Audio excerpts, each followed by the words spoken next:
Estudos e estudiosos comentam que mais de 80% do clero é gay. O fundador desse seminário, dessa congregação, Marcial Maciel, ele foi condenado por abusar de mais, se não me engano, 60 ou 70 seminaristas no seminário dele. Amigo íntimo do João Paulo II, que foi papa e agora é santo para a igreja. Ele era amigo de um dos maiores abusadores da história da igreja. Como que essa mesma igreja diz que ele é santo? Um cara que acobertou esses casos, que não fez nada para combater. Se eu estou repartido, se eu estou dividido, se eu levo uma vida dupla, se eu não estou bem resolvido, eu não vou poder transformar os outros. Então a igreja nunca vai mudar se cada padre ali não passar por esse processo de transformação. A cura do auto-ódio, da homofobia internalizada do próprio clero, para depois a gente pensar em como a igreja agora vai ajudar a sociedade, sendo uma igreja menos hipócrita.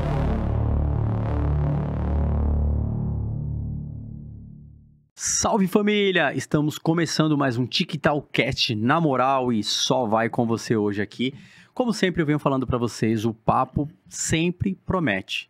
E hoje eu vou estar com ele aqui nesse bate-papo, uma figura unânime, ele, Brendo Silva, ex-seminarista, esteve na Igreja Católica durante 10 anos, veio falar um pouco do seu livro também, da sua história, o livro no qual se chama-se A Vida Secreta dos Padres Gays, um livro super polêmico que fala sobre sexualidade e o poder no coração da igreja. E aí a gente vai entender um pouco dessa sua história, até porque você publicou esse livro, um livro super polêmico, um livro que acho que tá dando o que falar na boca da galera, porque a gente sabe que esse livro é a sua história dentro do seminário.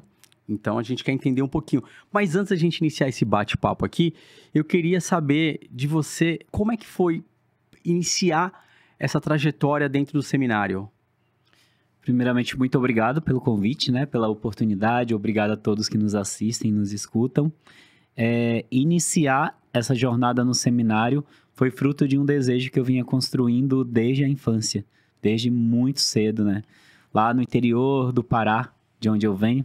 É bom sempre ressaltar de onde a gente vem na questão geográfica. Eu sou de Belém do Pará, nascido em Belém do Pará, né? Filho da Amazônia, mas fui criado durante 10 anos no interior do Pará, numa cidade chamada Capanema, na região nordeste do Pará. E lá nesse interior, a vida da população era muito assim pacata, sem muitas atrações. Então a igreja, no caso a Igreja Católica, naquela época, anos 90, era o centro da vida daquela população, daquele interior, como a gente chama lá. E aí você começou a frequentar a igreja logo cedo? Muito cedo, eu tinha vizinhas, que é o que o pessoal chama de beatas, assim, senhoras que iam muito à missa todos os dias, participavam dos eventos ali da paróquia, que começaram a me levar para a igreja desde os 7, 8 anos, mais ou menos, de idade. Então, desde aí eu fui criando este hábito de ir sempre à igreja, mas não só. Também participava de novenas nas casas dos vizinhos, de procissões, de missões populares e outros eventos ali da vida católica de uma cidadezinha do interior, dos rincões do Brasil, como ainda é muito comum nos dias de hoje, né? Apesar de que a Igreja Católica tem perdido um pouco a influência, outras religiões, como também outras expressões de cristianismo, como o neopentecostalismo, têm tomado um pouco esse espaço, mas ainda em algumas partes do Brasil, a Igreja Católica é o centro da vida da população. Então, você via toda aquela questão da ação da igreja naquele povoado, naquela cidade, justamente como uma forma cultural e de manifestação social. Então, você tinha contato com a população, com os amigos, criava-se uma comunidade ali de amizade, de fé, e aí você se interagiu e dentro disso você falou, agora eu vou começar a seguir dentro da igreja. E aí você se tornou coroinha, ficou como membro da igreja, como é que foi? É tudo isso que você falou, porque imagina uma situação social, vamos levar nosso olhar lá para o interior do Pará, para a Amazônia, uma realidade social de extrema pobreza e de vulnerabilidades sociais. O poder público, ele falha miseravelmente nessas regiões do Brasil, Sim. né? E lá tem famílias que se perpetuam no poder até hoje, famílias políticas, como os Barbalhos e outros que se perpetuam no poder há muito tempo. Então a miséria impera na maior parte do estado do Pará por conta do descaso desses políticos. Isso faz com que, às vezes, a religião, ela supra o que o Estado não faz. Quem que era para fornecer uma vida de qualidade com cultura, lazer, educação para a população, seria o Estado, que deveria ser o provedor. Na falha deste, quem que vem a suprir? Geralmente a religião. Então a religião, muitas das vezes, ela ocupa um vácuo que era para ser preenchido pelo poder público. Ora, se não tem o lazer e a igreja às vezes tem ali a festa da padroeira, uma festividade muito grande, onde vem o parque para as crianças, tem show ao vivo, inclusive até bebida alcoólica naquela época, a igreja passa a ser também um atrativo cultural. Ela passa a ocupar esse espaço na vida daquela população já muito machucada pela extrema pobreza, pela carência em todas as áreas ali do existir, como educação, saúde e qualidade de vida. Então, sim, eu me encontro na igreja também por ser a igreja a ocupar esse espaço que o poder público não ocupava, né? Na vida ali daquela pequena cidade do interior do Pará. E nisso, depois que eu estava andando há muito tempo já com essas vizinhas em eventos católicos, eu passei a ir à missa todos os dias. Lá a gente tinha uma missa, por incrível que pareça, 5 horas da tarde, diária, todos os dias tinha essa missa. E a paróquia era cuidada por frades capuchinhos italianos, padres que vieram da Itália, lá na década de 60, 70, né? Já muito idosos, com aquelas barbas gigantescas. E aí eu começo a ir à missa, e nisso que eu começo a ir todos os dias à missa, as pessoas que trabalhavam ali na igreja, ou seja, a sacristã, que era a moça que cuidava da igreja, que abria, que limpava, as pessoas que cantavam na igreja, os próprios padres começaram a me observar. O que essa criança aqui de chinelinho no dedo faz todos os dias, 5 horas da tarde, no primeiro banco da igreja? Aquilo era curioso. Nisso eu fui convidado por eles a me tornar coroinha com 10 anos. Então, com 10 anos de idade, eu me torno coroinha, faço a primeira Eucaristia, né? Que é um dos 7 sacramentos da Igreja Católica, para quem não conhece. A gente faz um período chamado catequese, e depois desse período de catequese, a gente recebe a comunhão, que é a primeira Eucaristia ou o corpo de Cristo. Então, eu passo por esse processo, e quando eu entro nos coroinhas, a minha vida na igreja passa a ser mais intensa ainda. Por quê? Eu não estava só assistindo o padre, agora eu estava do lado do padre. Eu era um auxiliar do padre, né? Eu ajudava ali o padre na hora da missa, quando morria alguém na cidade, o padre ia lá abençoar o corpo do defunto, eu acompanhava o padre viajava para o interior, para a roça, para celebrar missas, né?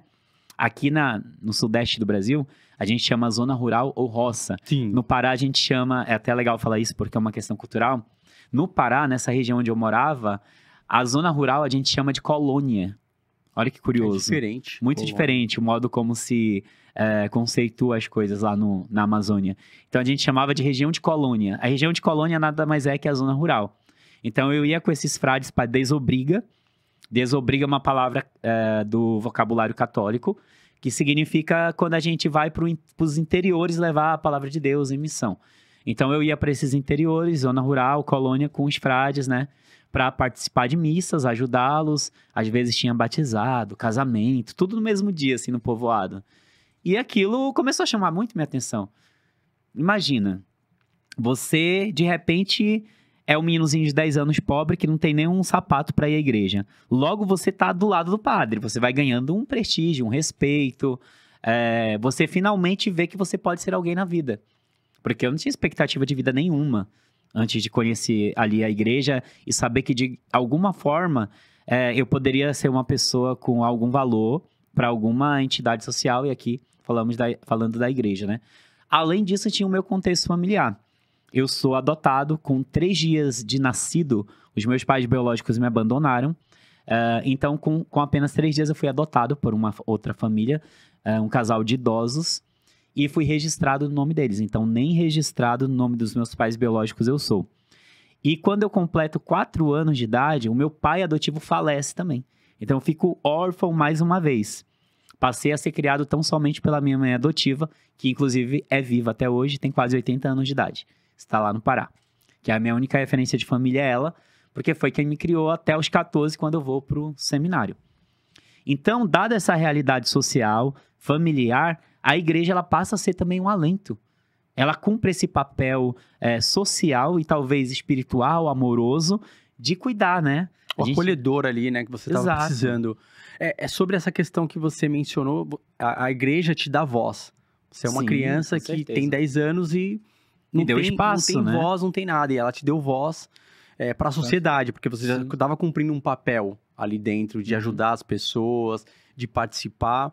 E dentro desse contexto que você traz pra gente, tinha outros coroinhas envolvidos ou você viajava somente, era você e o padre, ou você tinha outros que já viajavam juntos, era normal, era comum naquela região ter um grupo de crianças, né, 10 anos, 11, Crianças, né? de crianças acompanhando os padres? Era comum, tinha muitos coroinhas. Eu lembro que o grupo de coroinhas ele era muito cheio.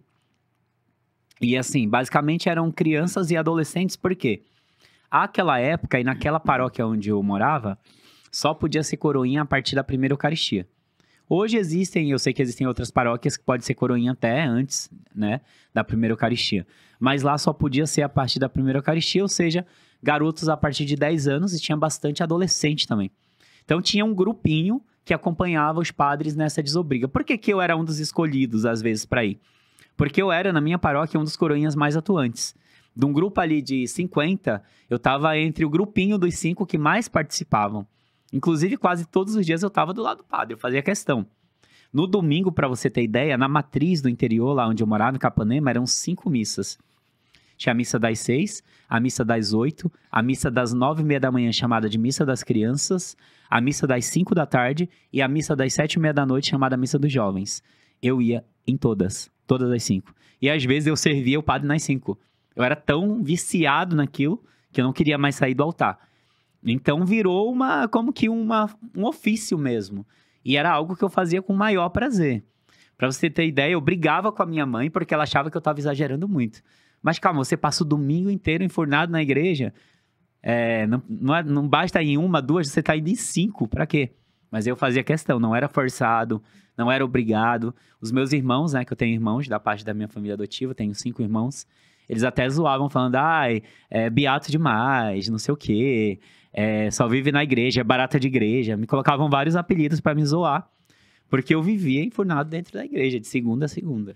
E aí agora isso até os 14 anos, que você vivenciou ali dentro como coroinha. Como coroinha, isso, até os 14. Dentro do que você vem falando, assim, a gente pensando, 4 anos como coroinha ali, assíduo, tipo, todos os dias, o que te movia era a voz, que você já falou, que o padre e a sociedade te enxergou. Isso eu não enxergava na época, né? Agora, olhando pro passado, eu entendo. Você sentia, você não enxergava, você fala assim, não, mas não racionalizava. aqui eu tenho uma função, olha que legal, as pessoas estão me vendo. No aqui altar, eu sou gente, né? Porque antes eu não era nada, quase. E no altar, tá lá no altar, né? Eu tô no altar, tô aqui do lado do padre, como você mesmo mencionou, tô do lado do padre. Então, já é um respeito. Sim, ganha um respeito na cidade. E a fé, como era a fé pra você? Até aquele momento, aquela coisa mesmo de fé, ou você sentia alguma penitência de culpa? Tipo, eu tenho culpa, tenho fé, porque aí a gente vai entrar depois pra essa questão sexual. Da sexualidade que a gente ainda não tocou, né? Ainda não tocamos, mas você já desde pequeno, desde criança, você já sentia que, olha, eu vejo que eu tenho algo diferente. Você já se encontrava? Você falou sobre vários pontos muito importantes e interessantes. O primeiro é que eu sempre fui, hoje olhando eu constato, eu sempre fui um mini ateu, digamos assim. Por mais que eu gostasse daquilo, de praticar religião, de estar ali, eu gostava mais, eu creio, ainda estou tentando, procurando respostas para muitas coisas, né? Porque a gente nunca tá pronto nessa vida. Mas assim, hoje eu olho que era uma identificação mais cultural do que pela fé. Por quê? A minha mãe até se incomodava um pouco e na escola eu tinha essa fama de ser o garoto dos porquês. Desde a escola, inclusive eu era muito querido pelos meus professores. Eu tenho professor no Instagram hoje em dia, pra você ter ideia, quase, 30 anos depois. Sim. E eu sempre fui muito questionador, no sentido de querer saber o porquê das coisas. Eu não aceitava uma palavra dada. Tipo, alguém diz que uma coisa é assim, eu tenho que aceitar. Não, eu quero saber por que é assim. Minha mãe me dava uma ordem, eu questionava a minha mãe. Mas mãe, por que isso? Por que você tá mandando eu fazer isso? Por exemplo, ela ficava conversando, no interior do Pará, isso é muito comum. Ela ficava conversando com as vizinhas na porta de casa. Dava 5 horas da tarde, elas iam tomar café, ficavam lá focando até 10 horas da noite. Aí eu sentava, eu queria ficar lá participando da conversa. Ela dizia, não, criança não pode ficar aqui. Vai lá pra dentro, vai brincar, vamos fazer outras coisas. Falei, não mãe, eu quero ficar aqui sentado ouvindo a conversa. Ela falou, não pode. E aí eu questionava o porquê. E aí eu peguei a fama desde casa que eu era um menino muito questionador. Quando eu tô nos Coroinhas, eu lembro de um fato que eu tava numa palestra, que era um simpósio na paróquia. E um frei tava falando sobre dogmas. Isso me marcou tanto que, olha, 20 anos depois eu lembro. Ele tava falando sobre dogmas, se eu não me engano, sobre o dogma da Imaculada Conceição, infalibilidade papal. E aí eu questiono o porquê daquele dogma. Porque para mim não fazia sentido acreditar naquilo. Que, por exemplo, Maria era virgem antes, durante e após o parto, ou que o Papa era infalível. Quando ele falava sobre fé e moral na cátedra, era muito confuso para mim. Eu não aceitava isso de uma forma muito agradável, né? E eu via que todo mundo ali só dizia amém na paróquia. E aí eu questiono o frei, eu levanto o braço, eu deveria ter entre 13 e 14 anos. Eu levanto o braço e pergunto, mas por que assim? A resposta dele me marcou pro resto da vida. Ele disse, você não precisa pensar sobre isso. Alguém já pensou para você. Você só tem que aceitar. A fé é isso, só aceitar. E aquilo para mim não me desceu bem. Eu carreguei isso por muitos anos. Como assim eu só tenho que aceitar o que a igreja fala? Porque eu não posso questionar, porque eu não posso pensar que um costume da igreja ele tem que ser mais racional. E não só fazer por impulso e por cultura. Eu comecei a questionar os dogmas nesse sentido, porque eu tenho que acreditar nisso e não perguntar o porquê. Aí o padre vem e me fala que é porque tá pronto, alguém já pensou por mim? Olha a gravidade disso, dizer para uma pessoa que alguém pensou por ela. Como assim eu não tenho autonomia? Como assim eu não tenho pensamento próprio? Então, desde muito cedo, algumas coisas na religião já me incomodavam. Só que a força de vontade, o amor pela religião mesmo, ali, pela cultura, pela repetição, porque o catolicismo ele é uma religião da repetição. Ele é uma religião dos ritos. Você se acostuma a fazer aquilo sempre. Então, por conta de toda essa ritualística, eu me adaptei e estava apaixonado por aquilo. Mas eu vejo que não era uma questão de ter fé. Era uma questão cultural, de amor, de adaptação. Era uma questão de ofício. Que dá muito bem para você viver uma religião sem ter fé também. Às vezes a pessoa acha que a outra segue uma religião porque ela tem fé. Será que é porque ela tem fé verdadeiramente naquilo? Ou porque ela se acostumou a fazer aquilo? Porque eu posso me acostumar a fazer uma coisa e ser inclinado a seguir tal religião por uma questão cultural da minha família. A gente nasce numa família que já tem um berço, aqui no sentido metafísico, pronto pra gente se encaixar, geralmente. Sim. A nossa família já pratica uma religião. Se eu tivesse nascido na Índia, Era outra. provavelmente eu teria uma outra religião. Sim. Então, às vezes eu constato que a religião é mais algo cultural e geográfico. Você é do que produto algo do natural. meio. Você é produto do meio. O meio transforma. Você é o produto do meio. E qual era o meio pra mim ali? A oportunidade que eu tinha? Sim. Foi a Igreja A Católica. Igreja Católica. Talvez se eu tivesse nascido num lar protestante, eu não sei, hoje em dia eu tava na igreja até agora, ou não sei o que teria acontecido. São inúmeras possibilidades. Mas eu gosto de introduzir o tema assim, para ressaltar essa questão geográfica e cultural mesmo. Que religião eu não penso que seja algo biológico. Talvez tenha algum tanto de biológico nessa propensão do ser humano em buscar o transcendente. Em buscar se conectar com alguma espiritualidade, com alguma coisa para além dele. Agora, dizer que uma doutrina, com um livro que está pronto só para você aceitar é a verdade, é um tanto contraditório e problemático. Porque aí vão existir inúmeras religiões, com inúmeros livros sagrados, todas dizendo que são a verdade. E aí, quem é a verdadeira mesmo? Porque eu dizer que a minha ali da esquina é verdadeira, eu estou negando 1000 e outras tantas. E por que eu teria tanta prepotência em ser o correto e a minha religião a correta e a de 500 milhão, não sei quantos bilhões de pessoas ser a errada? Então, para mim, é complicado dizer que existe uma religião certa. Entendeu? Não tem uma linha correta. Então, você pensa dessa forma hoje. Devido à sua vivência dentro da Igreja Católica. E muitos estudos, porque você começa a analisar dessa seguinte forma. Sobre a questão, a gente vai colocar ainda você entrando pro seminário, mas você falou um negócio que me despertou aí. Então, os padres que estavam ministrando missas, que você via com frequência, porque ela é repetitiva, fica mais no fluxo ali, então. Você enxergava isso nos padres? Ou você via muita fé? Ou você falava Via muito isso que você está falando. Muito. Muito só no fluxo. É bem legal que eu nunca falei sobre isso em nenhuma entrevista, né? São detalhes que a gente está destrinchando aqui, que ainda não deu tempo de falar em outras ocasiões, mas assim, por exemplo, a missa do domingo, ela geralmente é diferente da missa da semana. Por quê? A missa da semana ela é uma missa mais rápida. Geralmente o padre ele não faz sermão. Ele não faz aquela pregação depois do evangelho e das leituras. Ele vai direto, ele termina o evangelho, palavra da salvação, o pessoal responde ali, e ele vai direto pro ofertório. Não tem nem preces. É uma missa rápida. E eu cheguei a ver um padre, que ele foi pároco na minha paróquia lá em Capanema, no interior do Pará, que ele celebrava na semana a missa em 15 minutos. Parecia que ele estava apressado para fazer alguma coisa mais interessante do que a missa.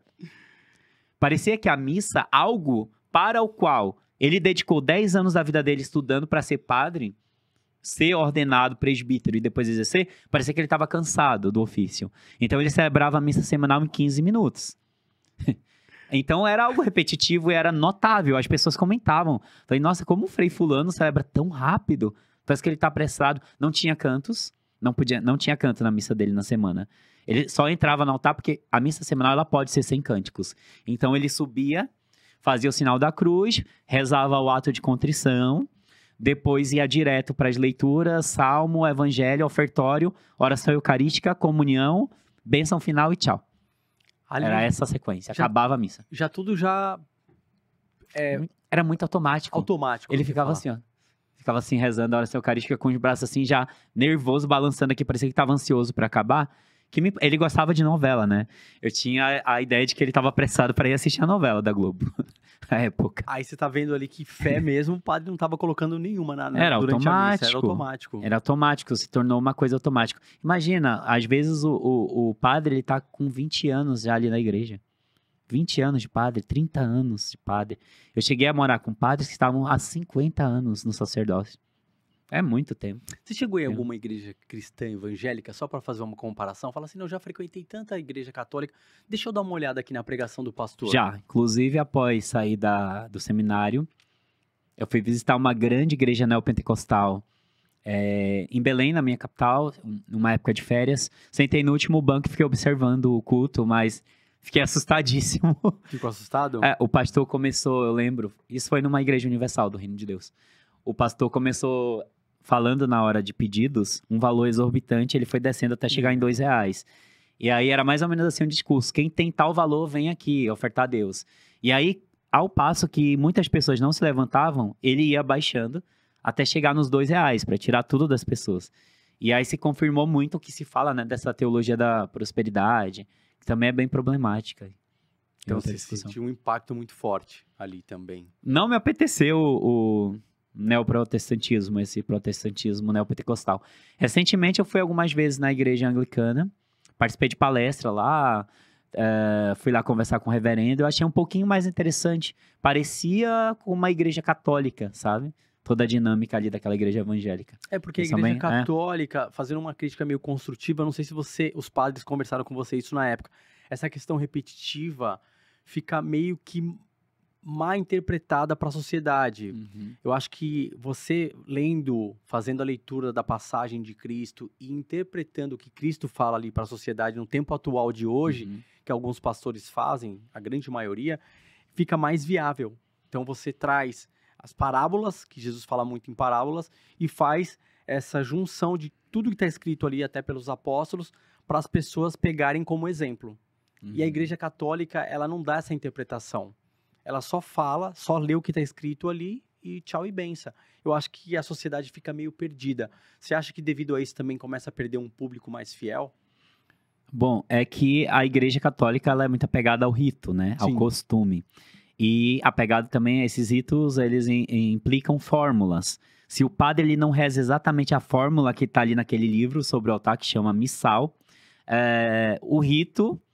O sacramento ele não ocorre, porque ele precisa seguir a rubrica ali, certo? Para acontecer. Só que após o evangelho, dia de domingo, pelo menos, tem um sermão, que é a pregação. É o momento de o padre fazer essa interpretação, né? Essa hermenêutica da palavra do Deus judaico-cristão para as pessoas que estão ali acompanhando o momento. A diferença dessas igrejas neopentecostais é que o rito, entre aspas, ele é mais aberto. Então você vê todo tipo de coisa acontecendo num espaço neopentecostal que não está muito apegado a uma repetição. Você vê pastor dando salto, você vê pastor até de vestido, tem uns vídeos que correm na internet, rolando na igreja. Você vê desfile cívico dentro da igreja. Você vê pessoas caindo, rodopiando. É uma coisa muito aberta. E por que tá enchendo? Porque as pessoas buscam esse show, uma coisa mais atrativa. Talvez muitas pessoas estão cansadas desse catolicismo que é mais preso a um rito, a uma coisa um pouco dada ali já. Você já sabe o que vai acontecer. Sim. Você vai já. Você já vai sabendo, entendeu? Tipo, estou indo ali, já tô sabendo o que vai acontecer do começo ao fim.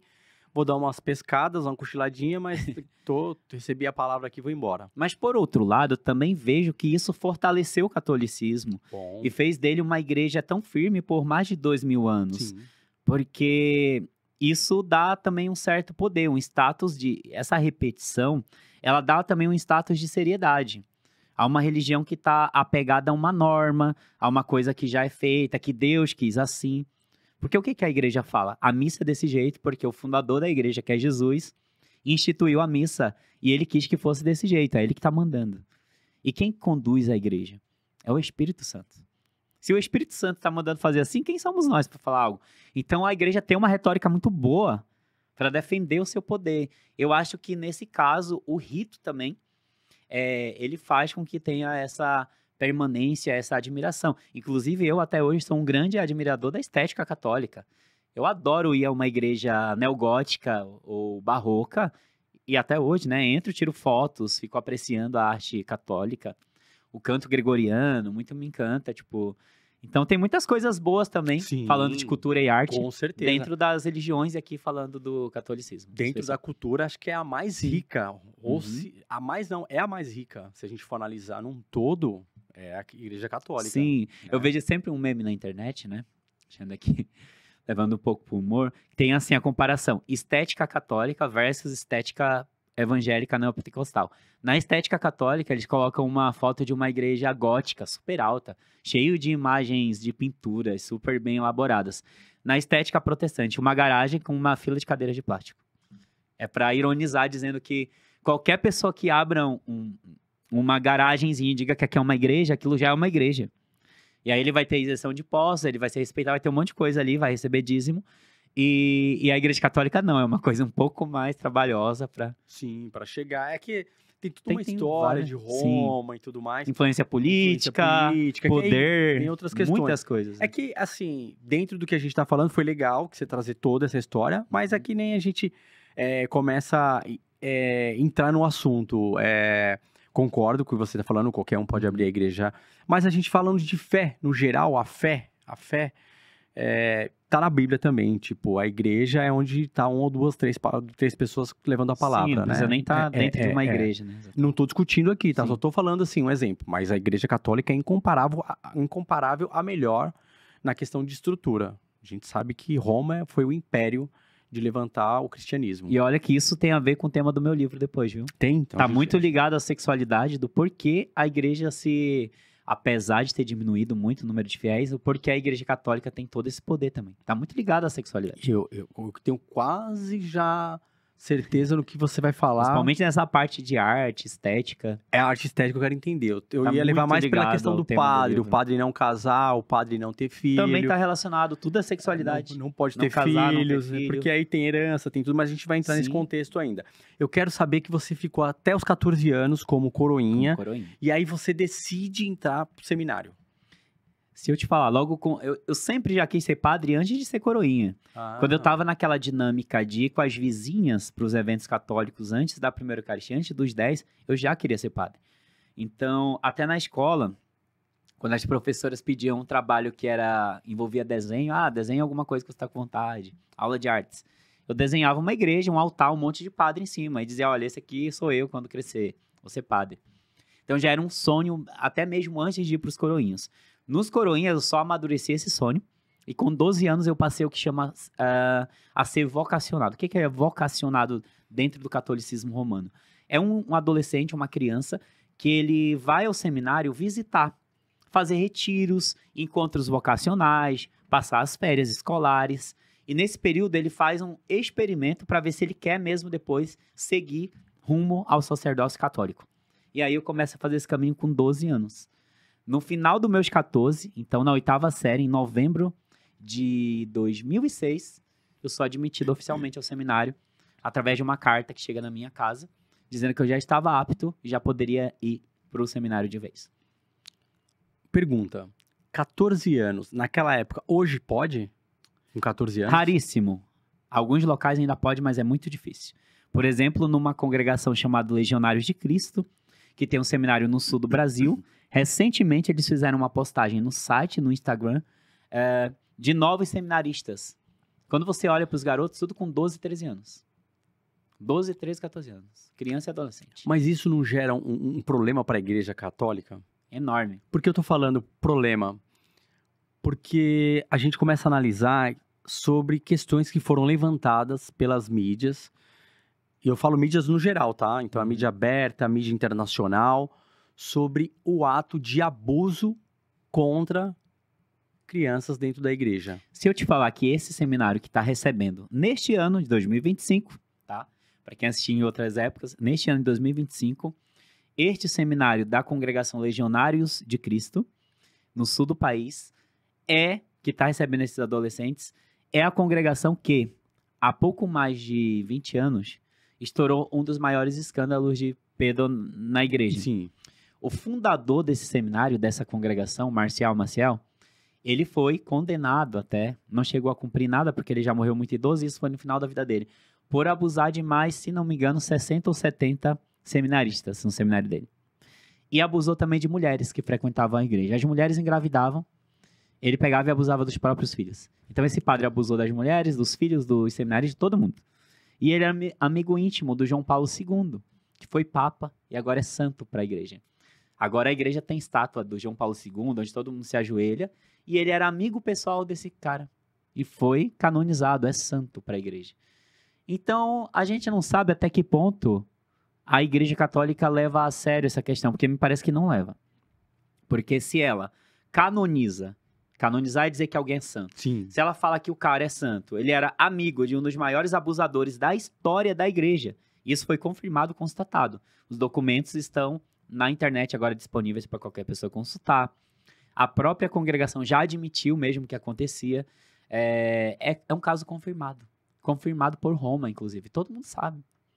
Mas como que essa mesma igreja diz depois que o cara que acobertou esses casos, que na época o Papa era ele, João Paulo II, né? Final dos anos 90, início dos anos 2000, era ele o Papa. Diz que ele é santo. Um cara que acobertou esses casos, que não fez nada para combater. Nada. O primeiro Papa que veio efetivamente fazer alguma coisinha, mesmo sendo um Papa contraditório, é o Francisco. Foi o primeiro que teve essa postura mais aberta a combater, de fato, a cultura do abuso dentro dos seminários.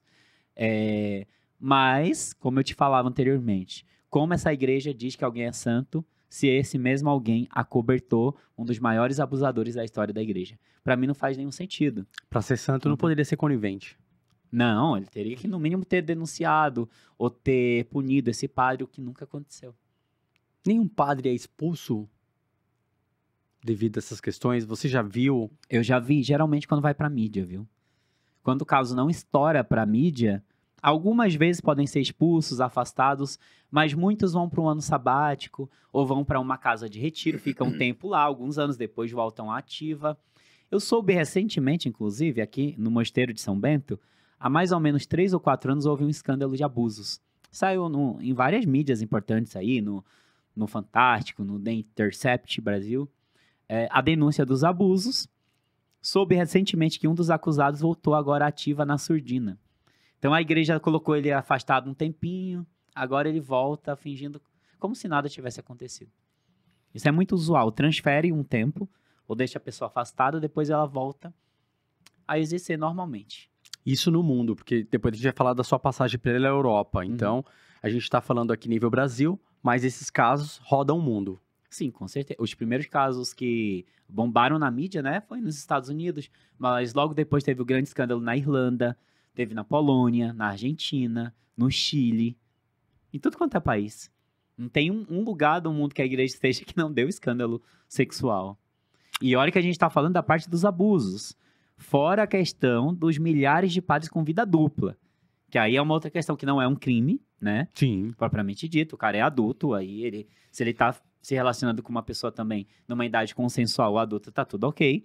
Mas ele tá contra aquilo que a própria igreja prega. Ele tá contra o direito canônico. Ele tá contra o catecismo da igreja. Ele tá contra o voto que ele fez. Ele tá contra o que a religião que ele diz pertencer prega. E aí, dependendo do que ele esteja fazendo ou atuando, ele está sendo hipócrita. Com certeza. Porque aí o que acontece? A gente tá falando da relação, o padre com uma mulher que tem filhos. Que é muito comum também. E aí tem o padre que tem relação com outro padre, sobe, dá o sermão contra a comunidade LGBT. Você viu o que aconteceu essa semana, né, Não, no não Brasil? vi. Fala Um pra gente. bispo, pastor neopentecostal em Goiânia, Tá. foi pego na rua se prostituindo de calcinha e peruca. E aí as pessoas foram... Aí ele foi exposto nas redes sociais. De ontem pra hoje as pessoas descobriram que o mesmo cara fazia pregação, acharam uns vídeos contra gays, dizendo que os gays iam tudo pro inferno. Descobriu-se que na verdade ele é um gay ou um bissexual enrustido que inclusive faz programa de madrugada nas ruas de Goiânia. Que loucura. Então, muitas das vezes esse discurso muito eufórico, muito inflamado contra algum grupo é para esconder o que a pessoa sente, entendeu? Ela não tá bem com o sentimento, com o desejo dela mesma e ela precisa atacar os outros para afastar qualquer desconfiança dela mesma. Porque eu acho que quem é feliz com a sua sexualidade, com a sua relação na sua vida, não vai ficar perdendo tempo, perseguindo e atirando pedra nos outros que estão vivendo livremente. Quem é bem resolvido tá vivendo a vida, não tá preocupado com isso. Sim, mas você vai fazer uma leitura melhor pra gente aqui, que você Sim. passou 10 anos ali dentro, então você vai entender, você vai explanar pra gente quais os tipos de padre. O padre que é o mais rigoroso, é o que prega o sermão porque ele tá sofrendo internamente por ele, então ele quer punir a sociedade, ou é aquele padre mais, tipo... Você vai falar melhor, mas deixa eu só entrar no contexto, você dentro do seminário. Então, 14 anos você entra. Aí eu fiz a pergunta, eu falei, mas não é muito novo? Aí você falou, antigamente eram outras questões. Hoje em dia, então, você ainda falou que continua entrando com 14 anos. Não é usual, não é comum, mas há ainda as exceções de alguns seminários que permitem, como o que eu citei, né? Tá, Os e aí, legionários de e aí com Cristo. 14 anos você fica em Manaus ou você já sai de Manaus? É Belém. Belém. Belém.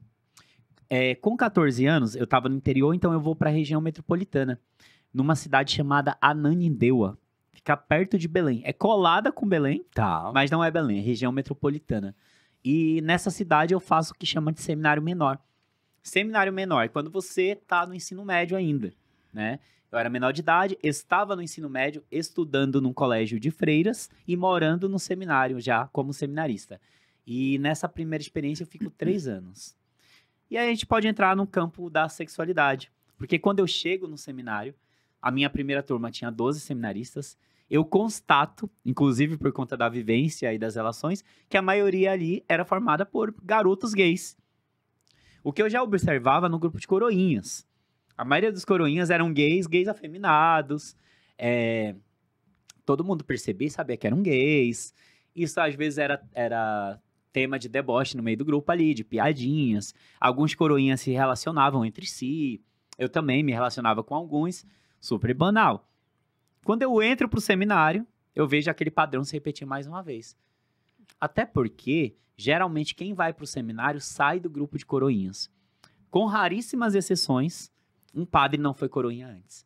A maioria foi coroinha um dia. Tá, então, eu só quero entender aqui. Com 14 anos você entra pro seminário. Você se descobre gay, com qual idade? Você falou assim, bateu na mente, falou assim, eu não gosto de meninas, eu me conecto muito mais com meninos. Em qual idade você percebeu isso? Desde sempre. Desde Foi sempre. uma coisa assim pro seminário. Talvez no seminário, quando eu estou na adolescência, eu comece a entender a minha sexualidade de uma forma melhor. Entendi. Agora, desde sempre eu observava que a maioria não era como eu. Então, E você usou a religião pra se punir? Porque tem algumas pessoas que você deve ter conversado, ela falou, eu vim entregar minha vida pra Deus porque eu sou gay. Que não você... conscientemente. É possível, ainda não descobri, é possível que a religião ela possa também ter sido essa ajuda para viver a sexualidade, para canalizar a energia sexual para uma tarefa religiosa e deixar de lado a sexualidade. Uma tentativa fracassada. E Porque outra... a sexualidade ela se impõe, a gente não escolhe. Sim, e você falou assim, eram 12 coroinhas. com você no seminário? Seminaristas. Seminaristas. 12 seminaristas. Os 12 seminaristas, você falou, eram gays. A maioria. A maioria. Não todos. Dentro daquela maioria que você via que era gay, eles eram um grupo maior. Um grupo muito maior e tinha os héteros também, né? Mas dentro O grupo de héteros também pegava os gays. Ah, então... Porque não tinha... Ali não tinha muita opção feminina, então eles pegavam e tinha até alguns que se justificavam. Ah, só tô fazendo isso porque não tem com quem fazer e eu tô com vontade. Eu com 16 anos, 18 anos, eu era o segundo mais novo da turma. Tinha um seminarista mais novo que eu era o segundo mais novo, e tinha outros, tinha um de 18, um de 19, um de 25, tinha várias idades. Tá, bem variado. E aí você começou a perceber, na sua leitura, que esse grupo maior, que estava dentro do seminário, e tinha a orientação sexual voltada para homens, eles sentiam que dentro da igreja era conforme uma leitura de comunidade, eu estou acolhido aqui. O ser humano, ele tem muito esse, não sei se posso falar assim, mas um instinto de pertencimento, né? A gente quer viver também em comunidade, a gente não é feliz só. É muito complicado alguém se isolar do mundo, ainda mais na nossa cultura, vou viver totalmente isolado. A gente é muito dependente das relações interpessoais. Então, para certas comunidades, em se tratando de garotos gays, que não tem nenhuma acolhida geralmente na família e na escola, às vezes ali um grupo social que todo mundo é parecido com ele, o grupo de coroinhas, o grupo de seminaristas, o grupo de padres, é legal, porque tem essa ideia do pertencimento. Tem esse instinto do pertencimento. Eu quero pertencer a um grupo, eu quero ser reconhecido, eu quero estar entre iguais. Então é salutar. Se eu tô ali, perceba, todo mundo se parece comigo, tô no lugar certo. Agora que eu quero mesmo ser padre, agora que eu vou ficar. Eu estou vendo que de 12, 8 são gays, estão transando aqui com outros rapazes aqui dentro, estão namorando, eu tinha namoro também, Sim. Estão namorando aqui dentro, me encontrei. Fora Então, que tem uma proteção também. A proteção da Tem igreja, status, muita é estudado, muita você não proteção. você não vai ser somente, eu sou o garoto pobre que saí dali, não. Você é um garoto que hoje está estudando dentro de um seminário para ser padre, é um garoto que tem um conhecimento cultural, que viaja, tem estudo, tem alimentação, vai ter a sua verba, porque você vai ganhar o seu salário, e tem a questão da religião que vai te proteger. São várias camadas. E o que você falou me fez lembrar da fala de um dos entrevistados para o meu livro, que nós vamos falar posteriormente, que me marcou muito a fala dele. Pode ser bichinha, pode ser o que for, mas é padre. Então não importa se é gay ou não, é padre, tem o título de padre. Esse título ele tem toda uma carga cultural e uma carga política, de poder, de autoridade. O padre não é qualquer pessoa, ele é o padre. Então, por isso que as pessoas ficam tão assustadas quando aparece um padre na mídia cometendo às vezes uma coisa que é tão banal. Por exemplo, o padre... Outro dia eu vi no jornal, né? Um padre foi filmado dançando num bar. Uma coisa que é comum, banal, mas é o padre fazendo isso. Então, tem toda uma vigilância da sociedade sobre essa figura do padre, que ela é prestigiada, mas ela também é a todo tempo punida, né? Ela é a todo tempo observada e punida se ela não está andando, conforme diz a cartilha. A sociedade logo puxa e diz, não, você não está agindo como padre, volte a agir como padre. Um cara recatado, que não tem direito a viver uma vida comum, que não pode ter um prazer, que não pode fazer nada. As pessoas se escandalizavam até ao saber que os padres bebiam e fumavam, o que era muito comum no seminário. Principalmente no seminário da Europa, que depois a gente vai chegar lá, todos os padres que moravam comigo fumavam. Era super comum na França os padres fumarem, né? Quando eu falo também que eu fui a uma boate gay com padres, as pessoas também ficam assustadas. Mas eles são seres humanos. Sim. É que a religião, para se manter também no poder, especialmente aqui o catolicismo, criou todo esse mito em cima do sacerdócio, como se ele fosse um ser assexual, que não tem desejos. Um santo em vida. Exato, ele é um outro Cristo. Ele age em persona Christi Capitis, na pessoa de Cristo cabeça. Cristo não está na terra porque ele ainda não voltou, todo mundo aqui esperando a volta dele. Quem representa Cristo? O padre. O padre agora é a cabeça desse corpo que é a igreja, ele que conduz. Ele fala em nome de Jesus, ele fala em nome de Cristo. Não só, ele é um outro Cristo aqui na terra. Tem santos que escreveram livros falando que o padre é o Cristo na terra. Que ele é o doce Cristo na terra, que ele merece ser venerado e respeitado como Jesus, porque é ele que faz a Eucaristia, é ele que traz Cristo do céu de novo para a terra. É ele, é através das mãos ungidas dele, que a hóstia ali é transubstanciada no corpo e sangue de Cristo. Então, o padre é quase um semideus. Então, É aí, grande, né? e aí ele fica meio que blindado, conforme você mesmo falou, que acho que teve um amigo seu que fala, não é bicha, não vai levar esse nome de bichinha, nada. Então, É o padre, ele é padre. Então, todo mundo vai respeitar. A orientação sexual dele pode ser voltada para homens, mas ele não é gay, não é bicha. Então, a sociedade tem esse respeito, né? Ela já começa... Ela até critica, mas ela pensa duas vezes até onde eu posso ir. Sim, porque essa figura de autoridade não é qualquer autoridade. Uma coisa é uma autoridade de um político. Outra coisa é uma autoridade de um homem que foi constituído por Deus. Que ele está aí porque Deus quis. Até porque o padre, segundo a ótica católica, ele responde a uma vocação. Vocação vem da palavra vocare, que significa chamado. E esse chamado quem é que faz? É Deus. O padre, ele nada mais é do que um ser que responde a um chamado do próprio Deus. O que tem de mais importante no universo é Deus, segundo quem acredita. É Deus. E se Deus está chamando aquela pessoa, ela deve ser muito especial. Nossa, Deus escolheu aquela pessoa entre bilhões no planeta. Ele deve ser muito fodão. Então, Agora, você falou, você entra pro seminário, aí você começa a se relacionar com outros seminaristas. sim. Padre ainda não, nesse Não, momento. Até primeiro esse momento, não. Nenhum padre. Mas você via que tinha uns olhares, os padres olhavam, como é Eu que morava ficou? com 3 padres no primeiro ano, né? Tinha um padre que tinha mais de 80 anos. Era italiano. Ele tinha um irmão também que era padre de mais de 80 anos. Só que ele morava em outra paróquia. Esse nunca vi nada, nunca soube nada. Tinha um padre de uns 50 anos, muito legal. Sou eternamente grato até hoje. Era como um pai, assim, pra gente. Também nunca falou nada do tipo. Aí tinha um terceiro padre mais jovem, que era um gay bem afeminado, bem solto. Mas também nunca deu ideia, pelo menos em mim, não. Não sei se nos meus outros colegas, naqueles 3 anos lá, ele fez alguma coisa assim. Mas na curiosidade, Comigo desde a época que você, lá de Belém, Uhum. que você começou e iniciou sua trajetória lá como coroinha, até então, como coroinha, super respeito, nunca nenhum padre tentou nada. Não, nunca aconteceu nada. Na minha paróquia ali, comigo, não. Eram que padres aconteceu mais com- velhos? Tinha uns, assim, na casa dos 40 e outro nessa casa dos 80 também. Principalmente os italianos, bem idosos. Você acha que esses padres de 80 anos, padres Uhum. italianos, são mais conservadores? Eu enxergava como mais conservadores naquela época. Eles ainda mantinham o hábito, sabe? Sempre estavam de hábito, sempre estavam de barba muito longa. Bom, nesse aspecto da vida eram um pouco mais conservadores. E não sei a forma como eles viviam a sexualidade deles. Porque uma coisa que eu sei é que ninguém deixa de viver a sexualidade. Aqui eu não estou falando de orientação sexual. Sim. Eu estou falando da sexualidade no geral. Eu estou falando de masturbação, de energia desejo, de sexual, afeto, jogar pra energia fora. sexual. Sim. Então, nesse campo aqui, falando de sexualidade, nesse grande guarda-chuva que é a sexualidade, de alguma forma a pessoa vai viver. Tem que se aliviar. Ou aqui falando da questão sexual, ela tem que se aliviar, ou então ela é biológica, né? aliviada por uma poluição noturna também, sabe? Uma coisa assim.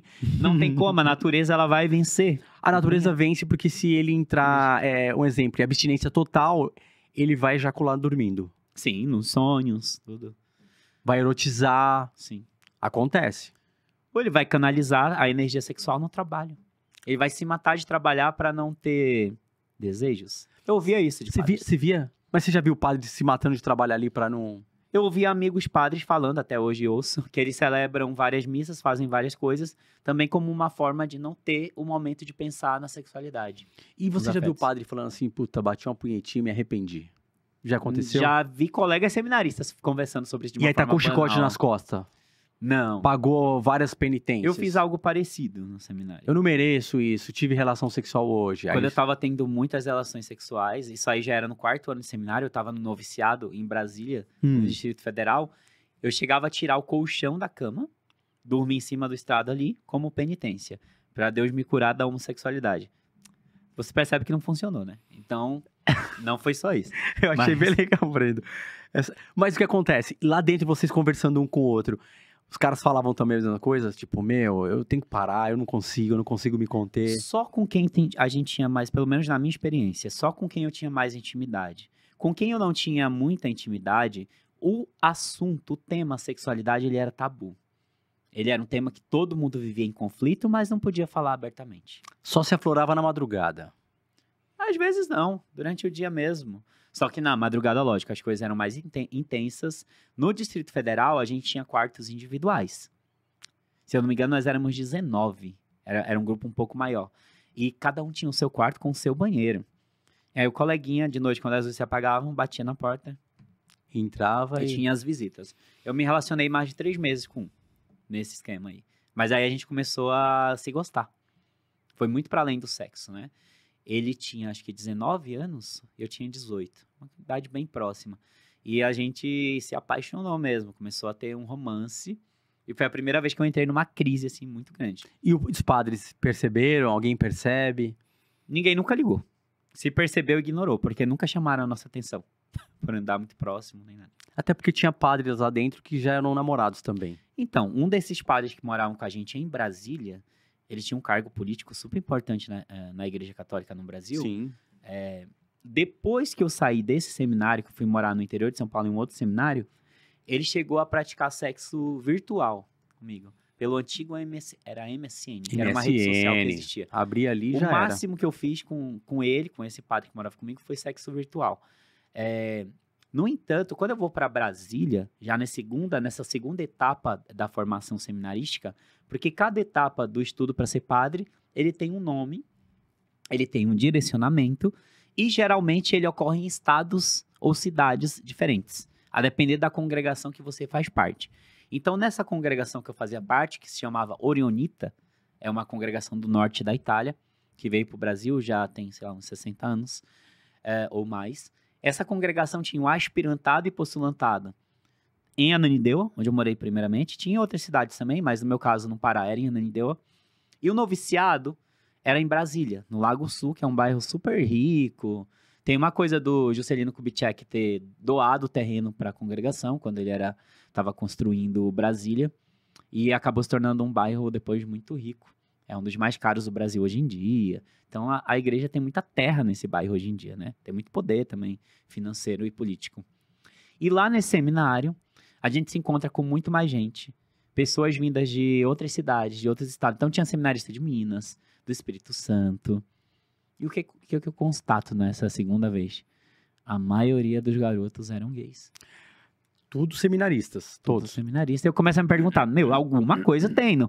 Eu não posso dizer que é normal.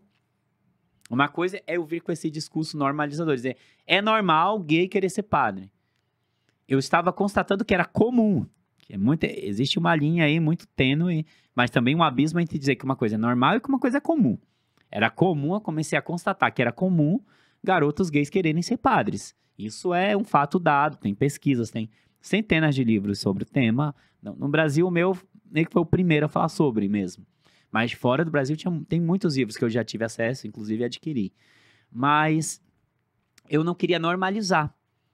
Porque no discurso, até dos colegas ali mais íntimos, tinha muito uma coisa, a bicha quer ser padre porque quer se esconder, aí vai pro seminário para não ter que se assumir. Às vezes a família do interior é muito católica, ou às vezes o gay ali é adolescentezinho, não vê perspectiva de vida, ele é pobre e ele sabe que na igreja ele vai ter uma compensação financeira.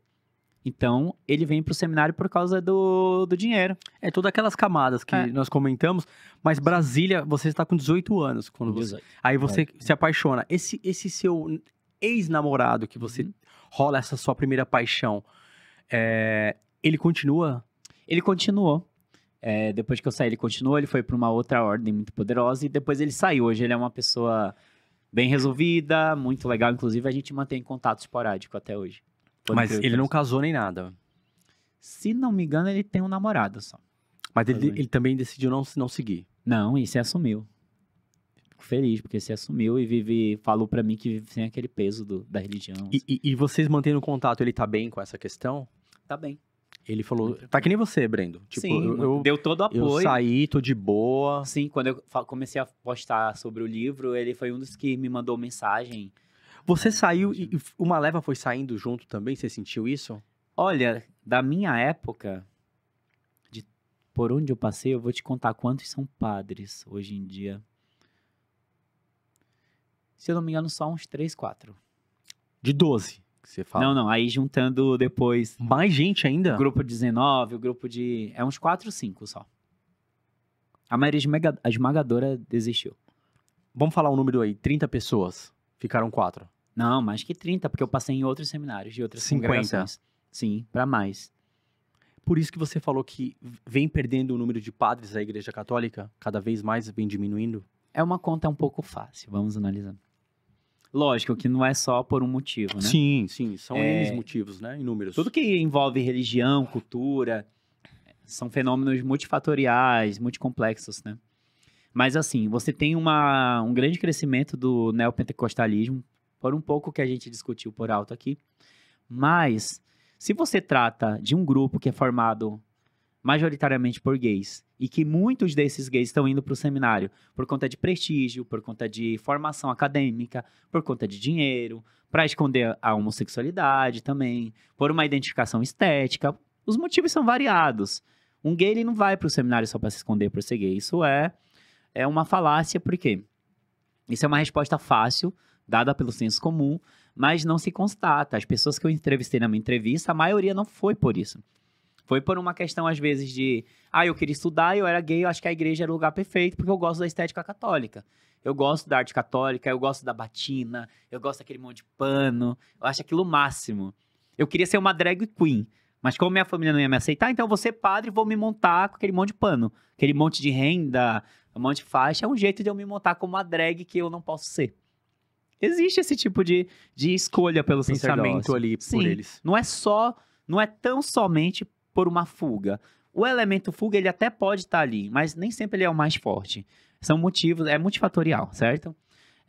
Dito isso, se a gente está falando, constatando de um corpo de pessoas que ele é majoritariamente formado por gays, a gente vem, desde o último século, também, aí, trazendo a questão histórica, passando por uma revolução sexual, né?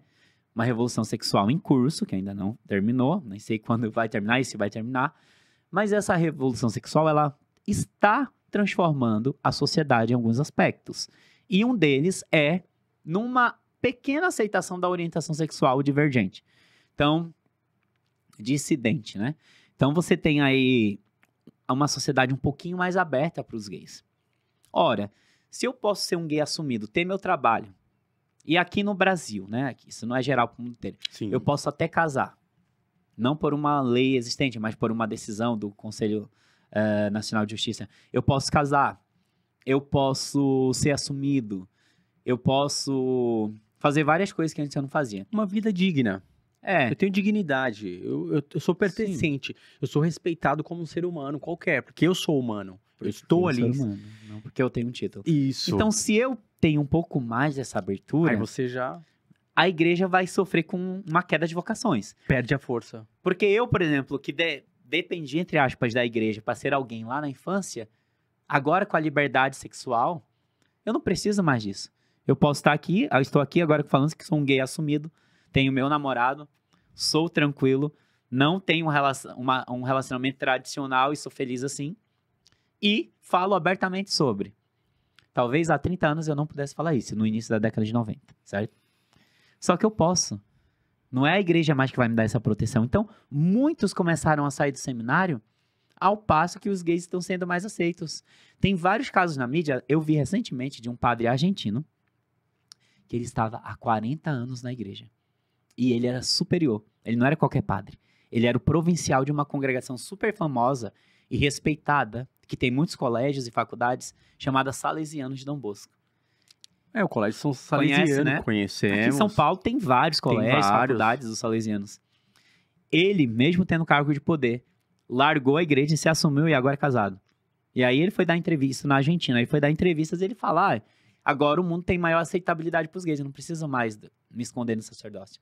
Ele estava ali por uma questão também de fuga.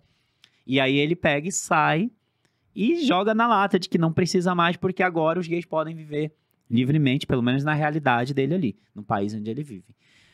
Apesar de que, eu não estou querendo dizer aqui que os gays vivem de uma forma tão tranquila. Existe muito preconceito. Sim. A homofobia não foi extirpada.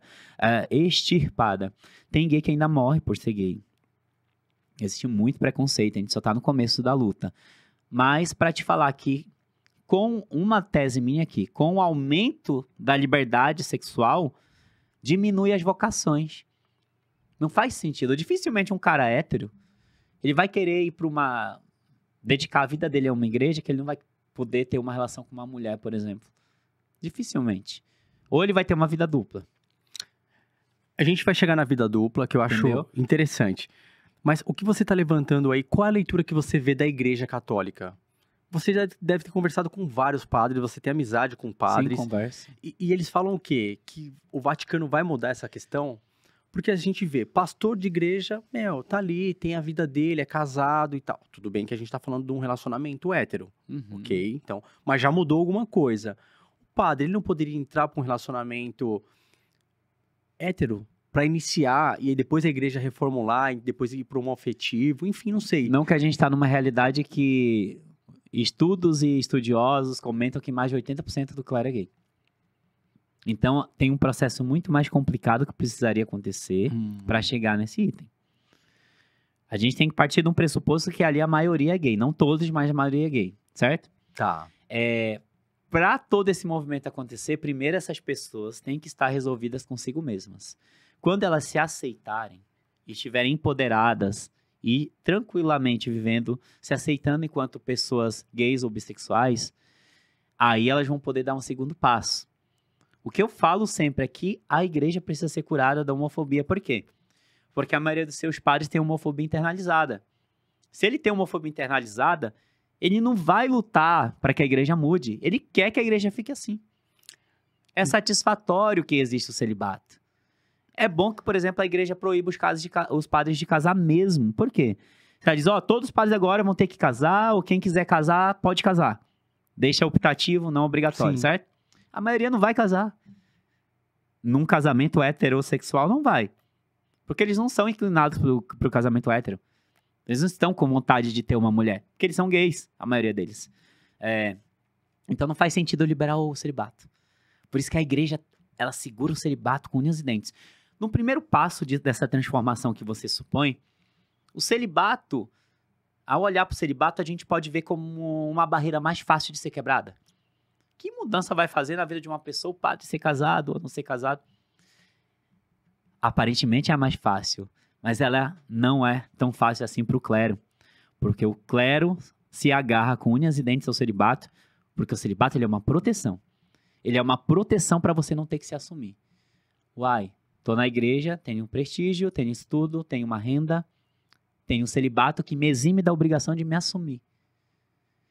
Imagina que hoje a igreja libera o celibato opcional. Aí o padre tal, ele pode casar com uma mulher, né? Lógico que a igreja não liberaria o casamento gay para os padres. Não no primeiro momento, né? Isso tá há anos-luz. O celibato é o que a gente acha que está mais próximo. Aí a igreja libera, o padre não quer casar com uma mulher. Vem aí um peso, um segundo questionamento das pessoas. Ué, por que que o padre Não quer pode casar casar e não quer? Começa a ter uma desconfiança. E aí você acha que a sociedade perde um respeito? Porque, assim, como você mesmo falou, ainda a questão sexual, ela vem ganhando força, mas ainda tem muita violência contra a questão das orientações sexuais. Sim, a sociedade só vai perder o respeito se esses mesmos padres continuarem com esse mesmo discurso contraproducente. Se um padre gay continuar subindo ao púlpito, tendo uma vida dupla por trás, e subir ao púlpito dizendo que ser gay é errado, que está contra o catecismo da igreja, certo? Ele vai fomentar esse pensamento nas pessoas. Porque o padre, ele é um disseminador de cultura. Quem mais cria cultura na nossa sociedade é a religião. Você pode nunca ter entrado numa igreja. Você nasceu no Brasil, você é cristão. Você é cristão de cultura, faz parte da mentalidade do brasileiro Sim. ter um pensamento cristão, até sobre a forma como... Sobre o casamento, por exemplo.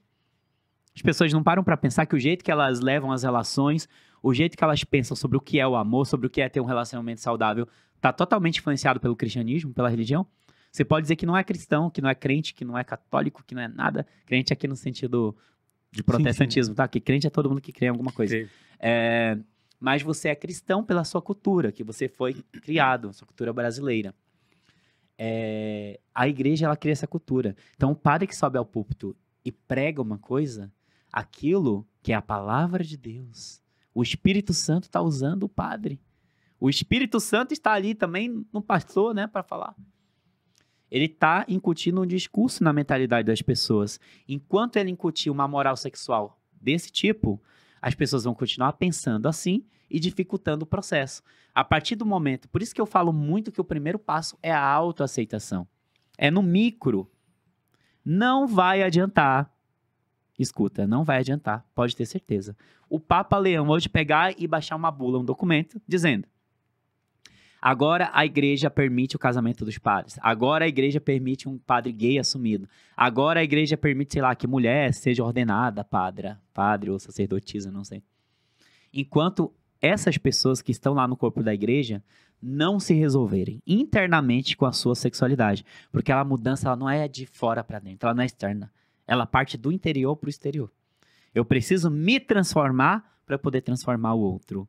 A gente só dá aquilo que tem, né? Então, Sim. se eu não mudo o que eu sou, se eu não estou feliz, contente, vivendo minha vida, o que eu sou, me integrando de uma forma saudável, se eu estou repartido, se eu estou dividido, se eu levo uma vida dupla, se eu vivo em conflito por conta da sexualidade, se eu não estou bem, se eu não estou bem resolvido, eu não vou poder transformar os outros.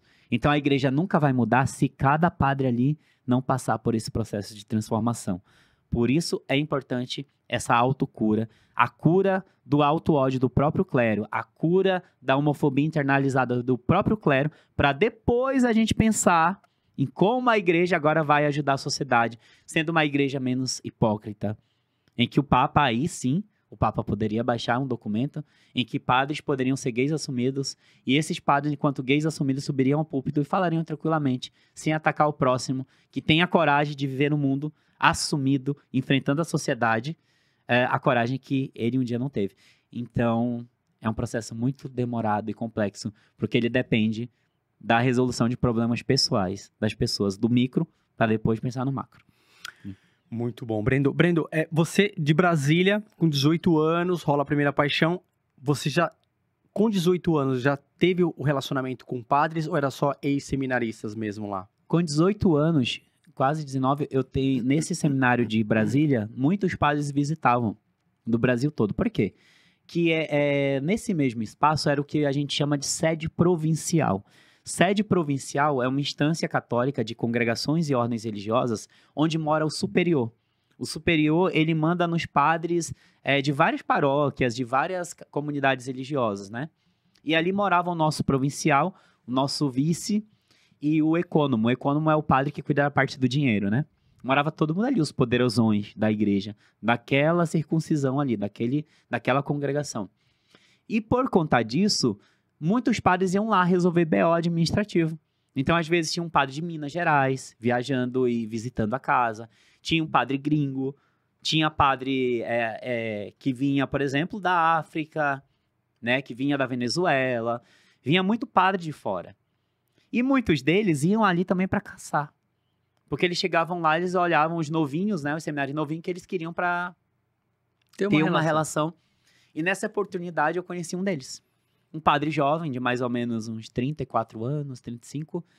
E meses depois, quando eu tenho um tempo de férias, esse padre, que então mantinha contato comigo pelo falecido Orkut à época, né? Me chama para passar as férias com a família dele. Que ele também estaria de férias, na mesma oportunidade que eu.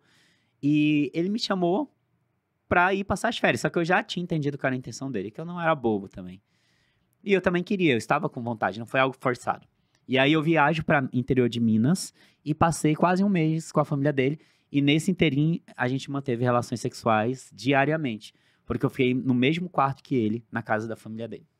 E fui muito bem acolhido pela família dele, inclusive. Eram pessoas maravilhosas, muito simples. Era na zona rural de uma cidadezinha do interior de Minas Gerais. Um lugar montanhoso, muito lindo, muito frio. Era bem legal. E a família sentia, percebia?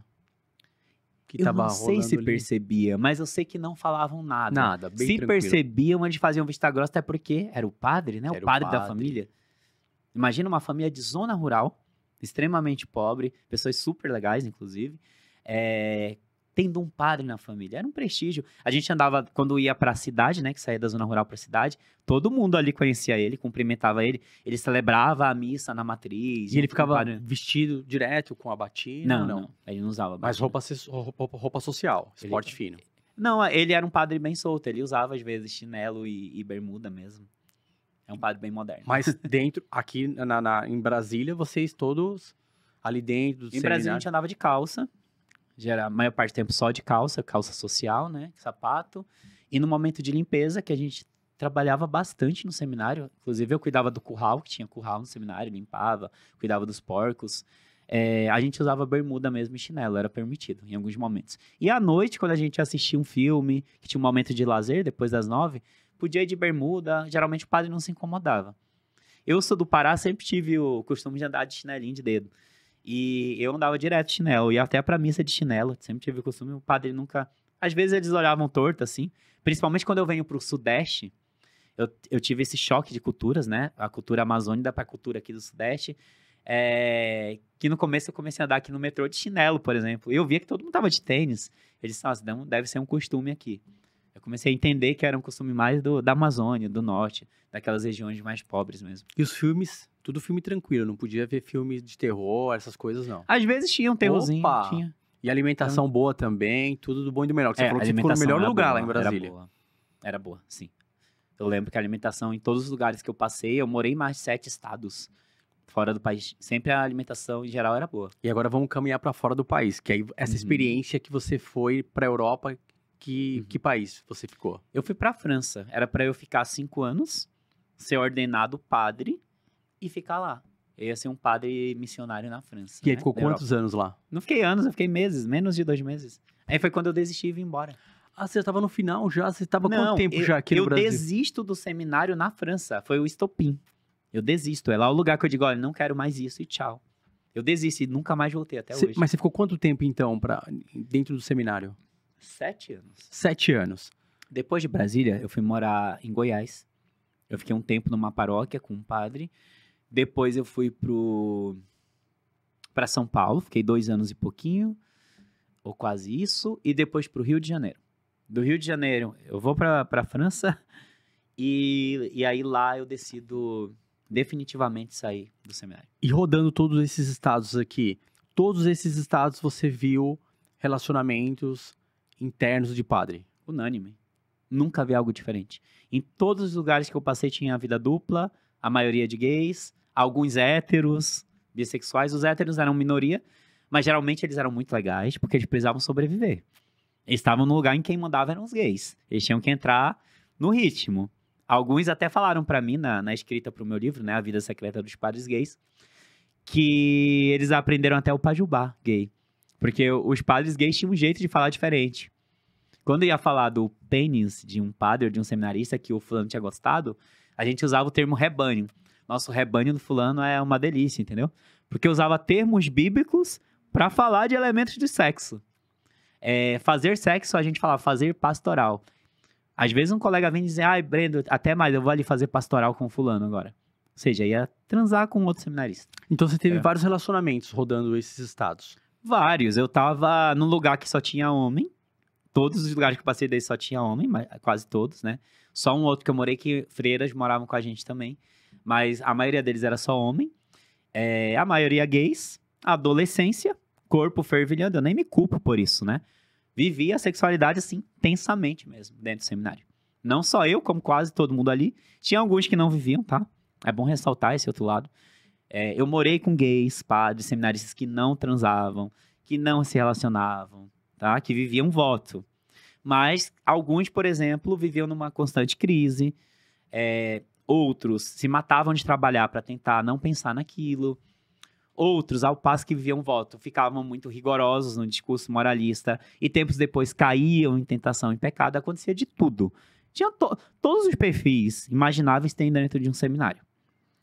Tem desde o gay, que ele vai te dizer que você é um pecador, tá com demônio, mas que à noite por trás ele tá fazendo sexo oral em não sei quantas pessoas ali dentro. Ao gay que vai viver livremente e fala que não tá nem aí pra nada. Vai ter de tudo. Conta alguma história pra gente aí do apagar a luz, que eu até tava comentando, quando ao cair da noite. No livro tem isso. Eu coloquei isso mesmo. Fala então o nome do seu livro. Fala o nome do seu livro. Eu uso esse termo, né? Ao cair da noite, ali tem uma vida gay pulsante, que até foi o título que a jornalista da Folha de São Paulo escolheu para colocar na matéria. Seminarista denuncia vida gay pulsante na Igreja Católica. É exatamente isso, que essa palavra ela é ambígua. O pulsante tem a ver com esse pênis que pulsa também, mas eu coloco no livro para um sentido de que era uma vida agitada. Parecia que eu estava numa sauna, numa discoteca. Porque, olha a minha primeira experiência no seminário menor com 14 anos ali para 15. Fala aí. Eu estou deitado na primeira semana de seminário, deitado já na minha cama para dormir. Primeiro, hein? De repente eu só vejo aquilo cair pá, deitando na minha cama era um outro seminarista.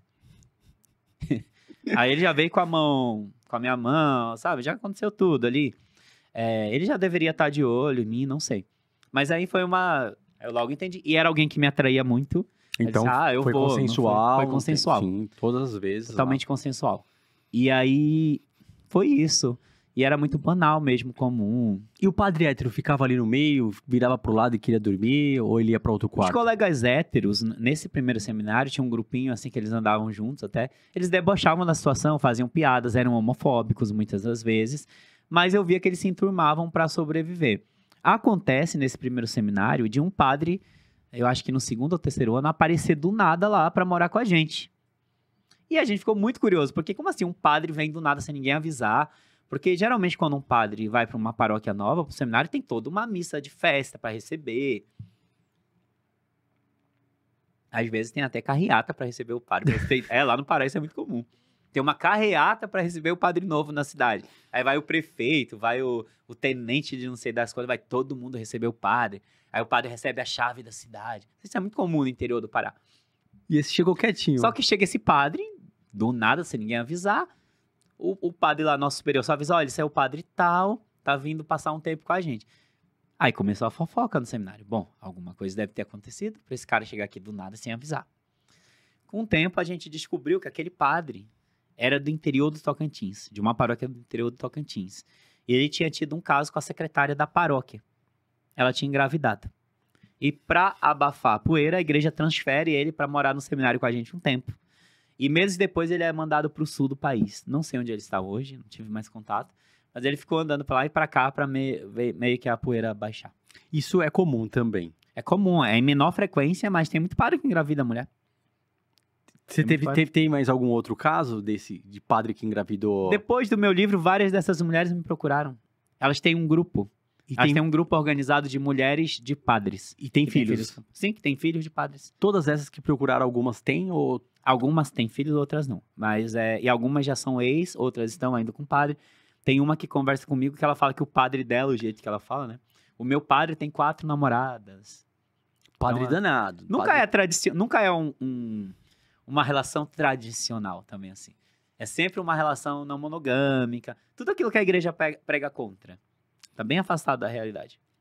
Agora, vamos para a questão do confessionário, que eu acho também interessante.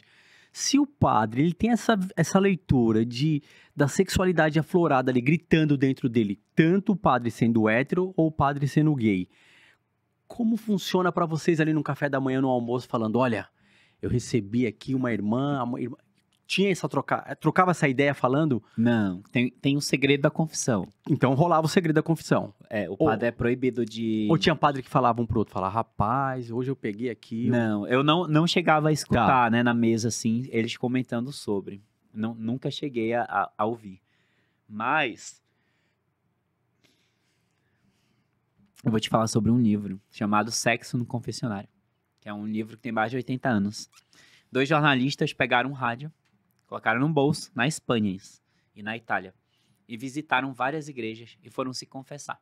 Era um casal hétero, formado por um homem e uma mulher, os 2 jornalistas.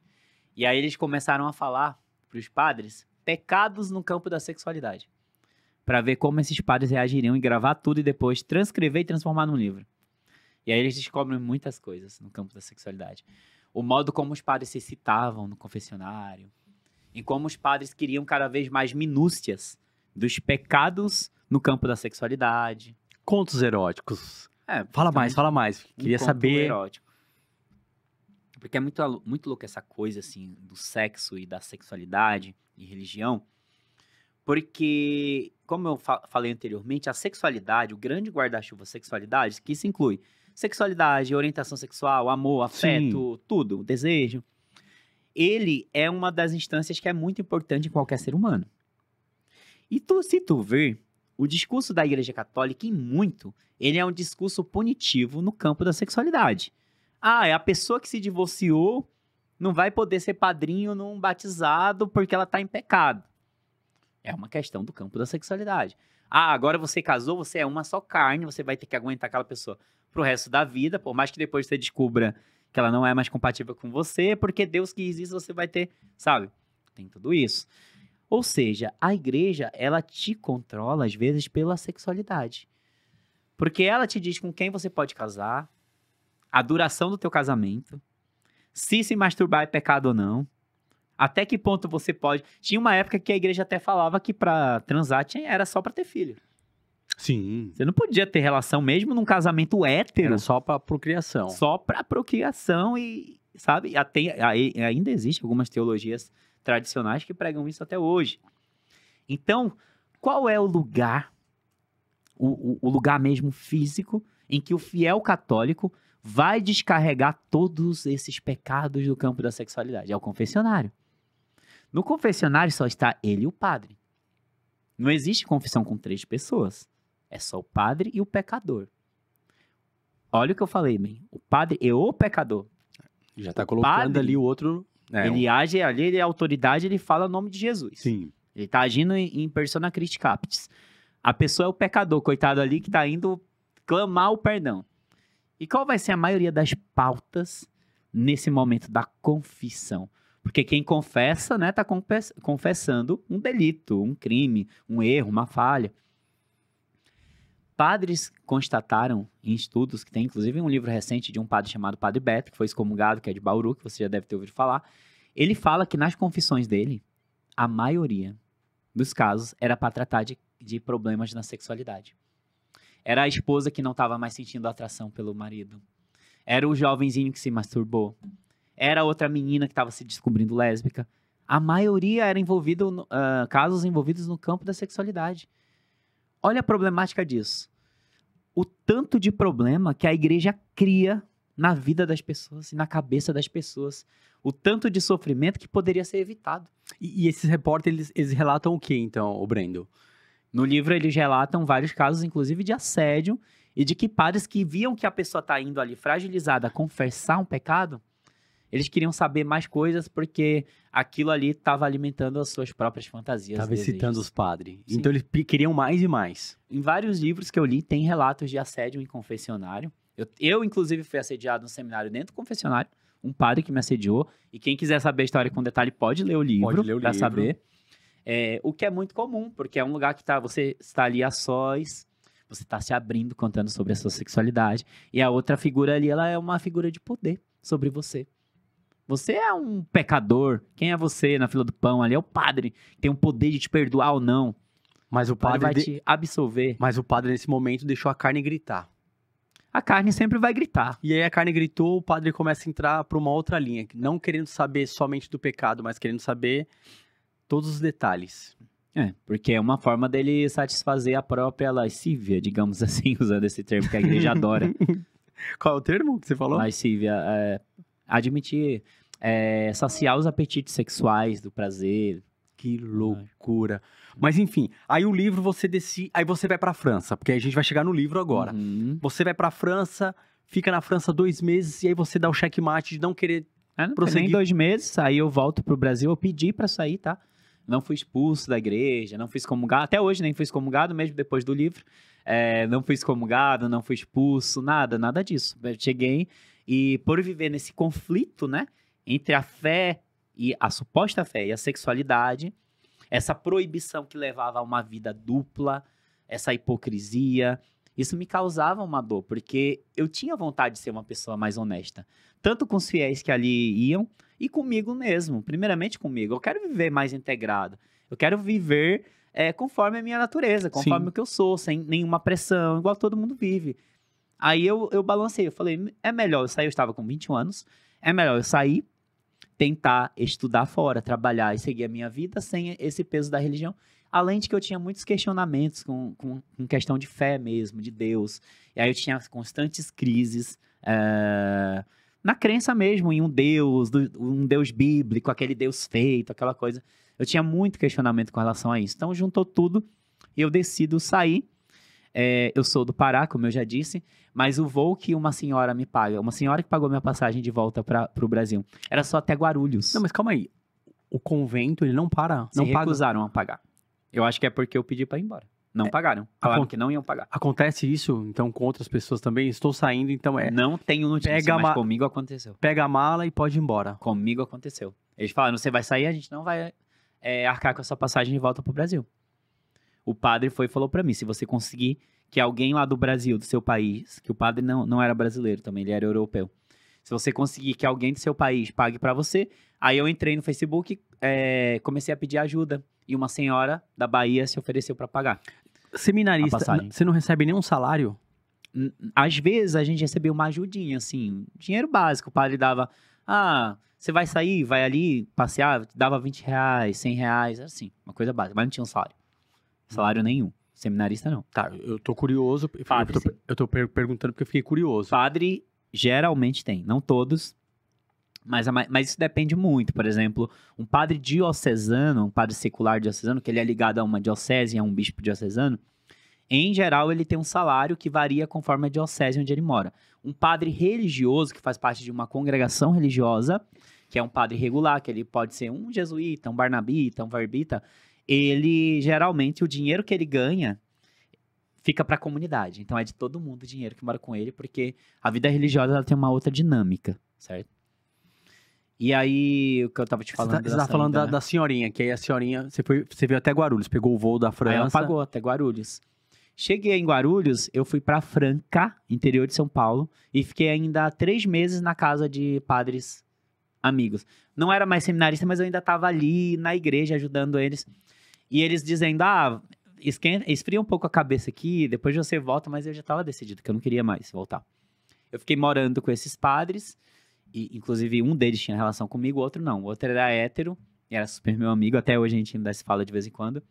É um padre super legal, super jovem, mas hétero. E o outro, que morava com ele, era gay e tinha relação comigo. E nisso eles me ajudam ali nos 3 meses, me ajudaram bastante, eu comecei a procurar emprego. E encontrei uma vaga de emprego após chegar em São Paulo, um dia após vir para São Paulo. Por que eu quis vir para São Paulo? Porque eu sabia que aqui tinha mais oportunidade do que em Franca. Eu até cheguei a pensar um momento em alugar uma casa mesmo em Franca e começar a vida lá no interior do zero. Mas eles falaram, olha, São Paulo tem mais oportunidades de estudo, trabalho. Você tem 21 anos, você pode começar uma faculdade, né, começar a trabalhar e tal. E aí eu chego em São Paulo, eu vim morar na casa de um rapaz que eu tinha conhecido no bate-papo virtual. Com a cara e com a coragem mesmo, como cara, dizem. Coragem. Sem nada. Sem nenhum tostão no bolso, só com uma malinha. Um pouquinho de roupa. Vim, no outro dia eu tava empregado. Meu primeiro emprego era de telemarketing. Era bem puxado, assim. Mas logo eu fui promovido, mas o salário era ínfimo. Isso era o ano de 2014. Metade de 2014, há 11 anos. Eu ganhava, na época, acho que R$600, né?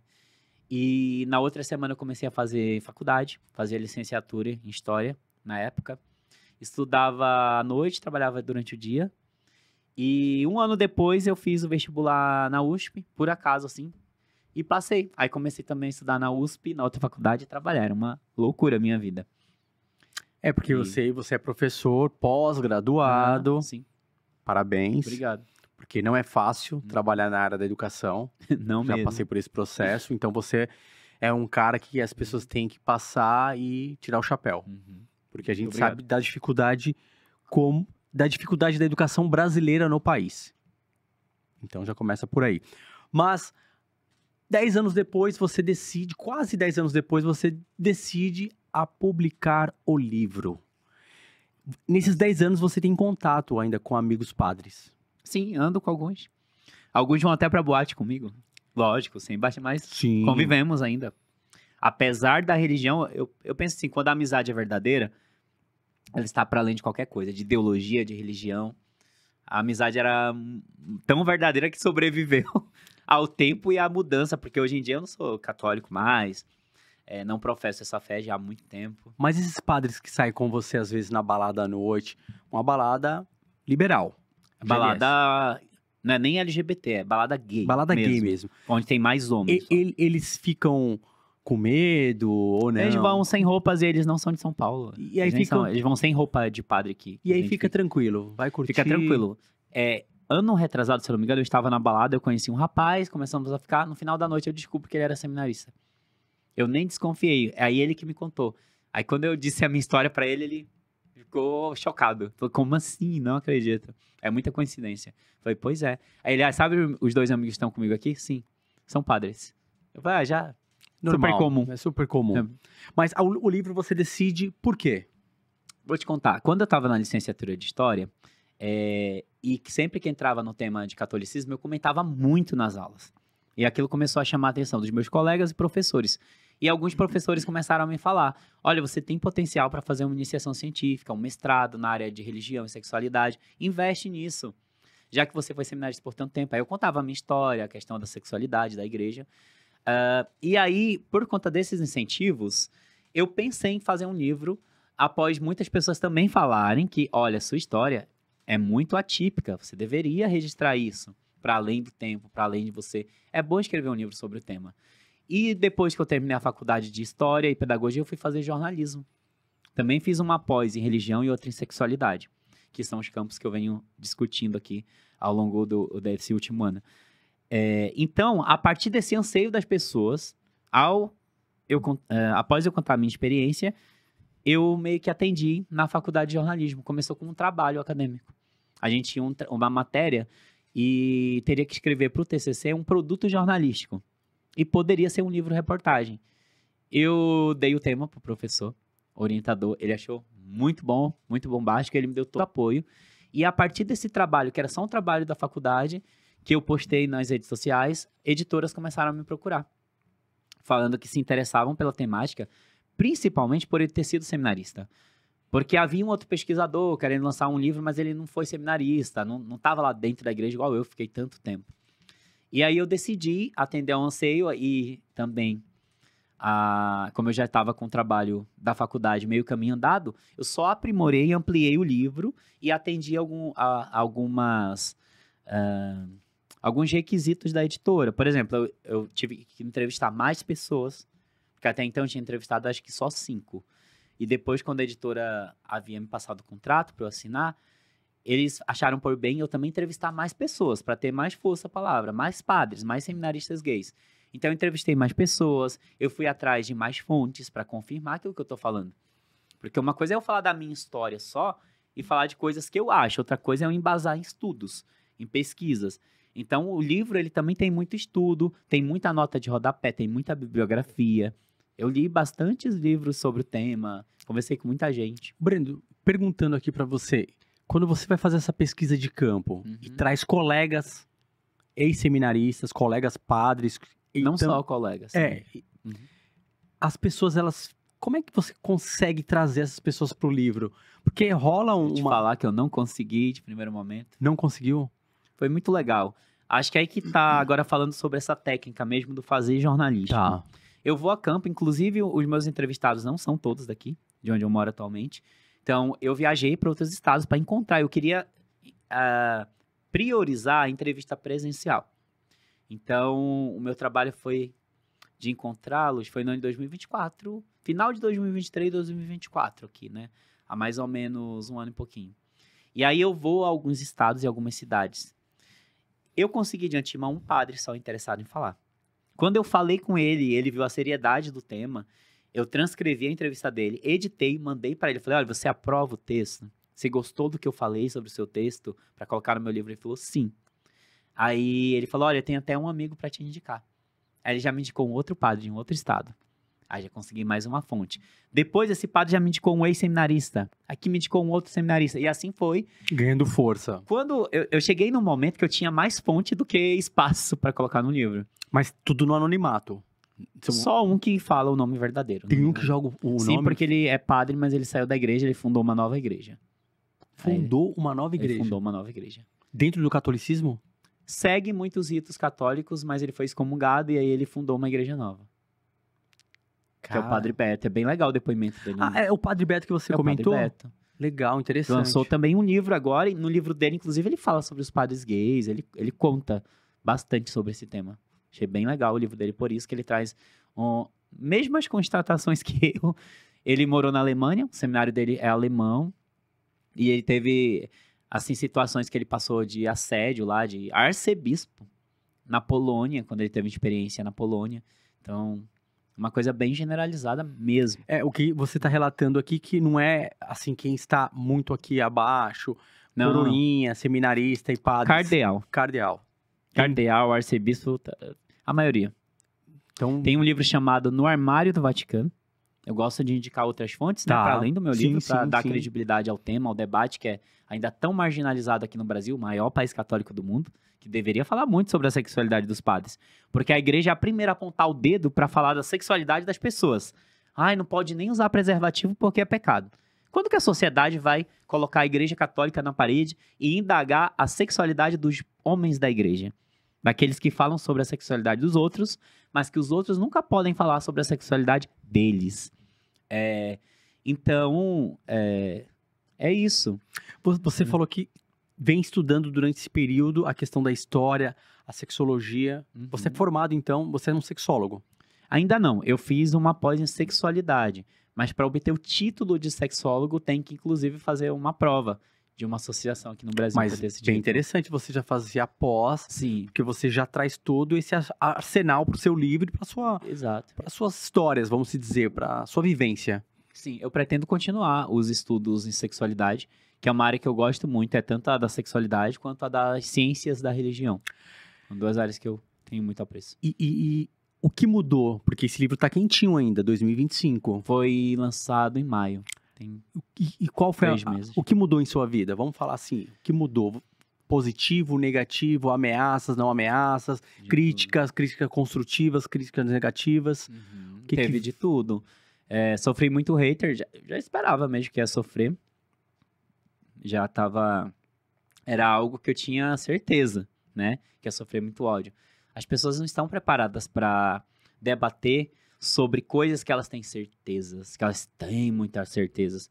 E se tem uma coisa que o ser humano não deveria ter certeza, é sobre tudo que envolve a sexualidade, que às vezes a vida é uma caixinha de surpresa, e sobre religião. Sabe aquele papo que a gente escuta desde criança, que religião não se discute? É o contrário. Religião deveria ser discutida, sim. Se a gente discutisse mais religião com seriedade e respeito, talvez muita coisa funcionasse no Brasil melhor. Talvez religião não estaria se misturando com política, como tem sido nos últimos anos, entendeu? Cada coisa no seu quadrado. E enfim, aí eu trago esses estudos, né, da sexualidade, como eu te falava, pro livro. A questão do que eu queria trazer para você aqui. Você teve apoio dos padres pós-livro? Então, Da comunidade de padres? Assim, olha, eu publiquei o livro, o que você sentiu? Porque você falou, sofri haters, a comunidade católica, os católicos em si também criticaram muito, alguns apoiaram. alguns apoiaram, mas dentro da comunidade de padres. De padres, vamos lá. Por incrível que pareça, a maioria dos padres que mandaram mensagem, não foram poucos, e até bispos, foi positiva. Pô, legal. Mas isso é um avanço. Eles falaram que a igreja precisa falar sobre isso, que já era hora. Eu tive uma reunião com um grupo de 12 padres. Era para ser 20, compareceram 12 padres. Que eles queriam entender qual era a proposta do livro, queriam debater. Depois do lançamento, eles me chamaram para conversar. Eu fiquei com receio e a conversa foi super agradável e positiva. Eles me acolheram super. Por incrível que pareça. Tive essa reunião. Depois, agora, eu vou ter também uma reunião com freiras para falar também sobre o tema. Fui convidado até em igreja já para falar, não católica, mas protestante tradicional. Eu acabei furando, o que mudou nesse tempo é que eu acabei furando alguns nichos. Lugares que eu achava que eu nunca estaria, eu comecei a ocupar esse vácuo, esse espaço que é debater a sexualidade dos homens da igreja, como eu venho falando, né? Então eu acho que o que mudou é nesse sentido, que para mim é algo positivo, também enquanto comunicador, ter esse espaço de fala, de troca, sabe? Como com você aqui, com outras pessoas de locais que eu já frequentei. Algo que eu queria estar nesse debate, no debate das ideias, para contribuir mesmo com a transformação da sociedade para melhor. E a transformação, ela passa, sim, pela sexualidade e pela religião. Não tem como a sociedade ser transformada para melhor sem a gente mexer nesses vesperos sociais que ninguém quer falar. Acho que precisa. Ô, Brendo, e assim, depois de você trazer toda essa sua vivência, que a gente pode falar aí desde os 7 anos, 8, 9 anos de idade, e aí você entra pro seminário, passa todo esse período. O que mudou na sua fé? O que mudou do Brendo de lá pra cá? Não é o que mudou na minha fé. Eu constatei que eu não tinha mesmo fé. Não tinha mesmo fé? Não, eu não sinto falta.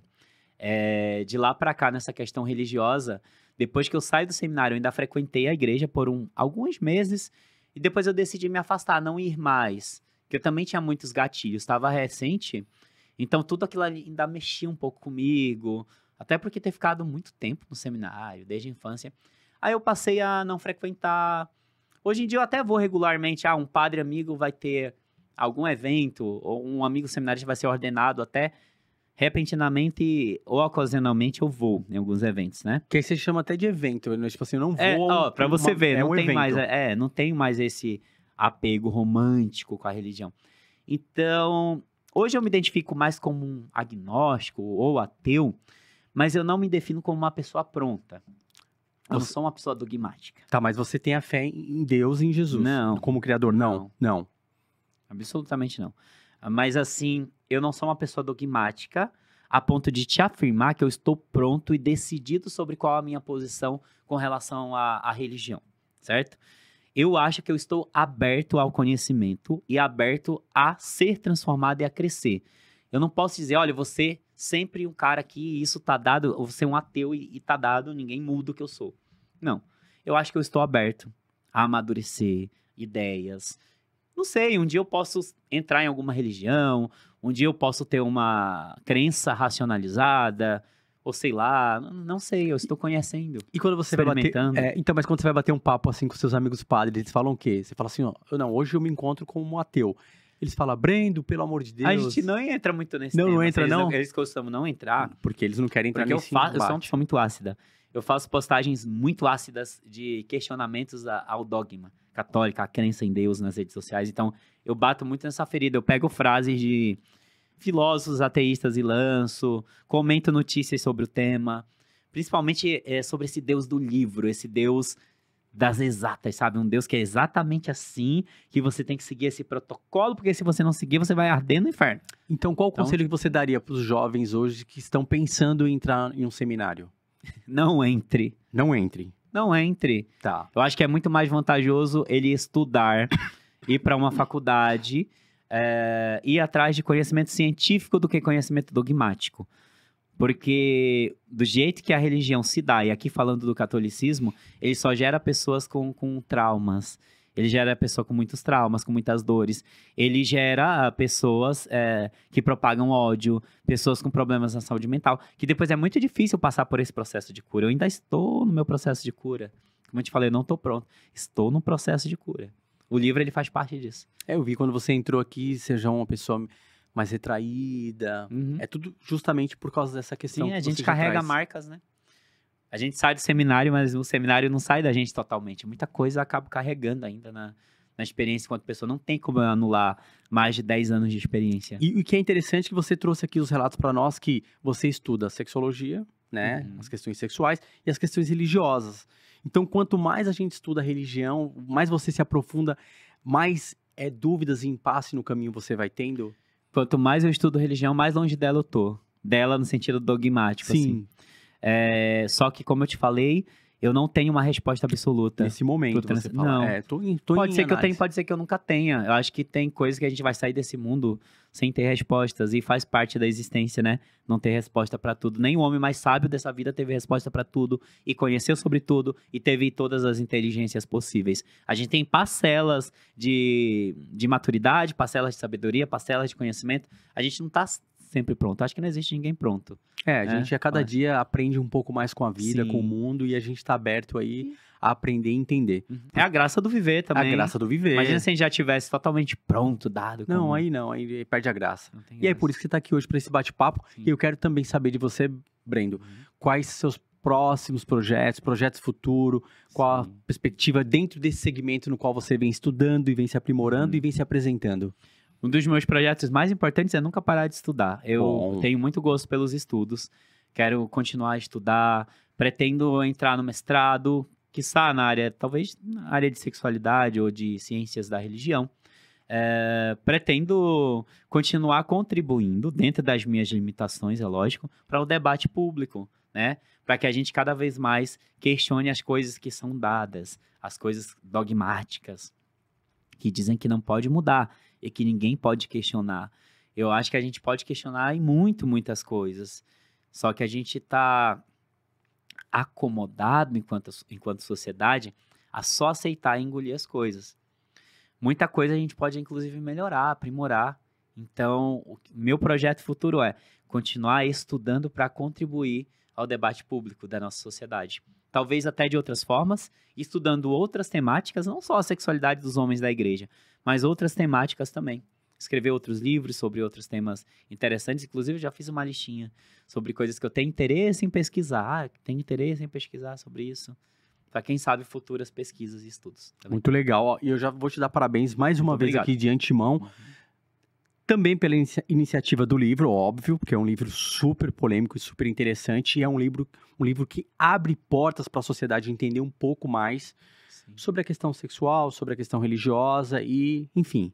Mas também parabenizando você justamente porque você veio aqui, falou, dá a cara a tapa para a sociedade. Eu sou o Brendo Silva e traz a sua vivência e dentro da sua vivência você traz uma coisa também que é muito esperançosa, que é a educação, que é o poder da transformação. Sim. Porque as pessoas às vezes ficam muito ligadas só à religião. Eu não estou aqui para levantar bandeira, mas sobre a orientação de cada um ou sobre a questão da religião, mas sobre o ser humano. E você é um ser humano fantástico. Muito obrigado. Só pelo fato de você estar sendo um professor, ensinando, transmitindo conhecimento para outras pessoas dentro das escolas, isso daí já é uma grande batalha que a gente sabe, Sim. que é chamado enxugar gelo dentro do nosso país, e você faz muito bem essa missão e eu sou muito grato a você por essa questão de ser professor dentro do nosso país. Obrigado, muito obrigado. Mesmo. E realmente é um campo de batalha. É um campo de batalha, a gente sabe, não é fácil. E até um debate longo também. É um debate longo, e outra. Necessário também. E a gente vê você, homem, né, Sim. dentro das escolas, porque é difícil, porque a gente vê mais a figura feminina. Sim, e a gente sabe da história da educação, que lá desde 1950, quando as indústrias entram dentro do país, os homens perdem força porque o governo paga menos a educação. Mas aí para um outro tema, quem sabe, aí a gente chama você novamente para a gente falar de educação. Sim. Brendo, mais uma vez, obrigado mais uma vez de coração. O TikTok agradece imensamente. Já pode passar o Instagram pro público de casa e já deixa aqui um recadinho pro público do TikTok, fica à vontade. Agradecer a vocês, todos aqui, a você também, principalmente, pela oportunidade, né? Pelo lugar aqui de poder falar sobre isso, um tema tão marginalizado.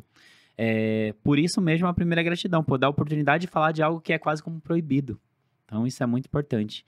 E peço a quem está assistindo em qualquer época, agradeço também pela paciência em ter assistido, mas peço que confiram o livro, leiam o livro e depois tirem as conclusões. Eu fui bem honesto, bem transparente no livro. Trago muitos entrevistados, muitas fontes e pesquisem mais sobre o tema que vocês vão entender que discutir sobre religião, discutir sobre sexualidade faz toda a diferença na vida das pessoas, faz toda a diferença inclusive na saúde mental. É importante a gente debater essas coisas e tratar disso, tá bom? Então, meu muito obrigado e peço aí essa sabedoria para consumir esse conteúdo que é tão marginalizado, mas tão importante. Galera, é o seguinte, o link vai ficar aqui na descrição. Quem quiser mandar uma mensagenzinha, interagir com o Brendo Silva, fica à vontade. E já quero passar aqui para agradecer você que ficou até o final, galera. TikTok traz esses temas bacana aqui pra gente discutir. Então já sabe, logo mais esse episódio vai estar lá no canal de cortes. Canal de cortes vem ganhando muita força, então inscreva-se, compartilhe e fortaleçam. Canal da íntegra também é só clicar e agradecer pra gente interagir, comentar, que a gente fica muito feliz. E também estamos na plataforma TikTok, Kawaii, Instagram e no X, como TikTalkcast.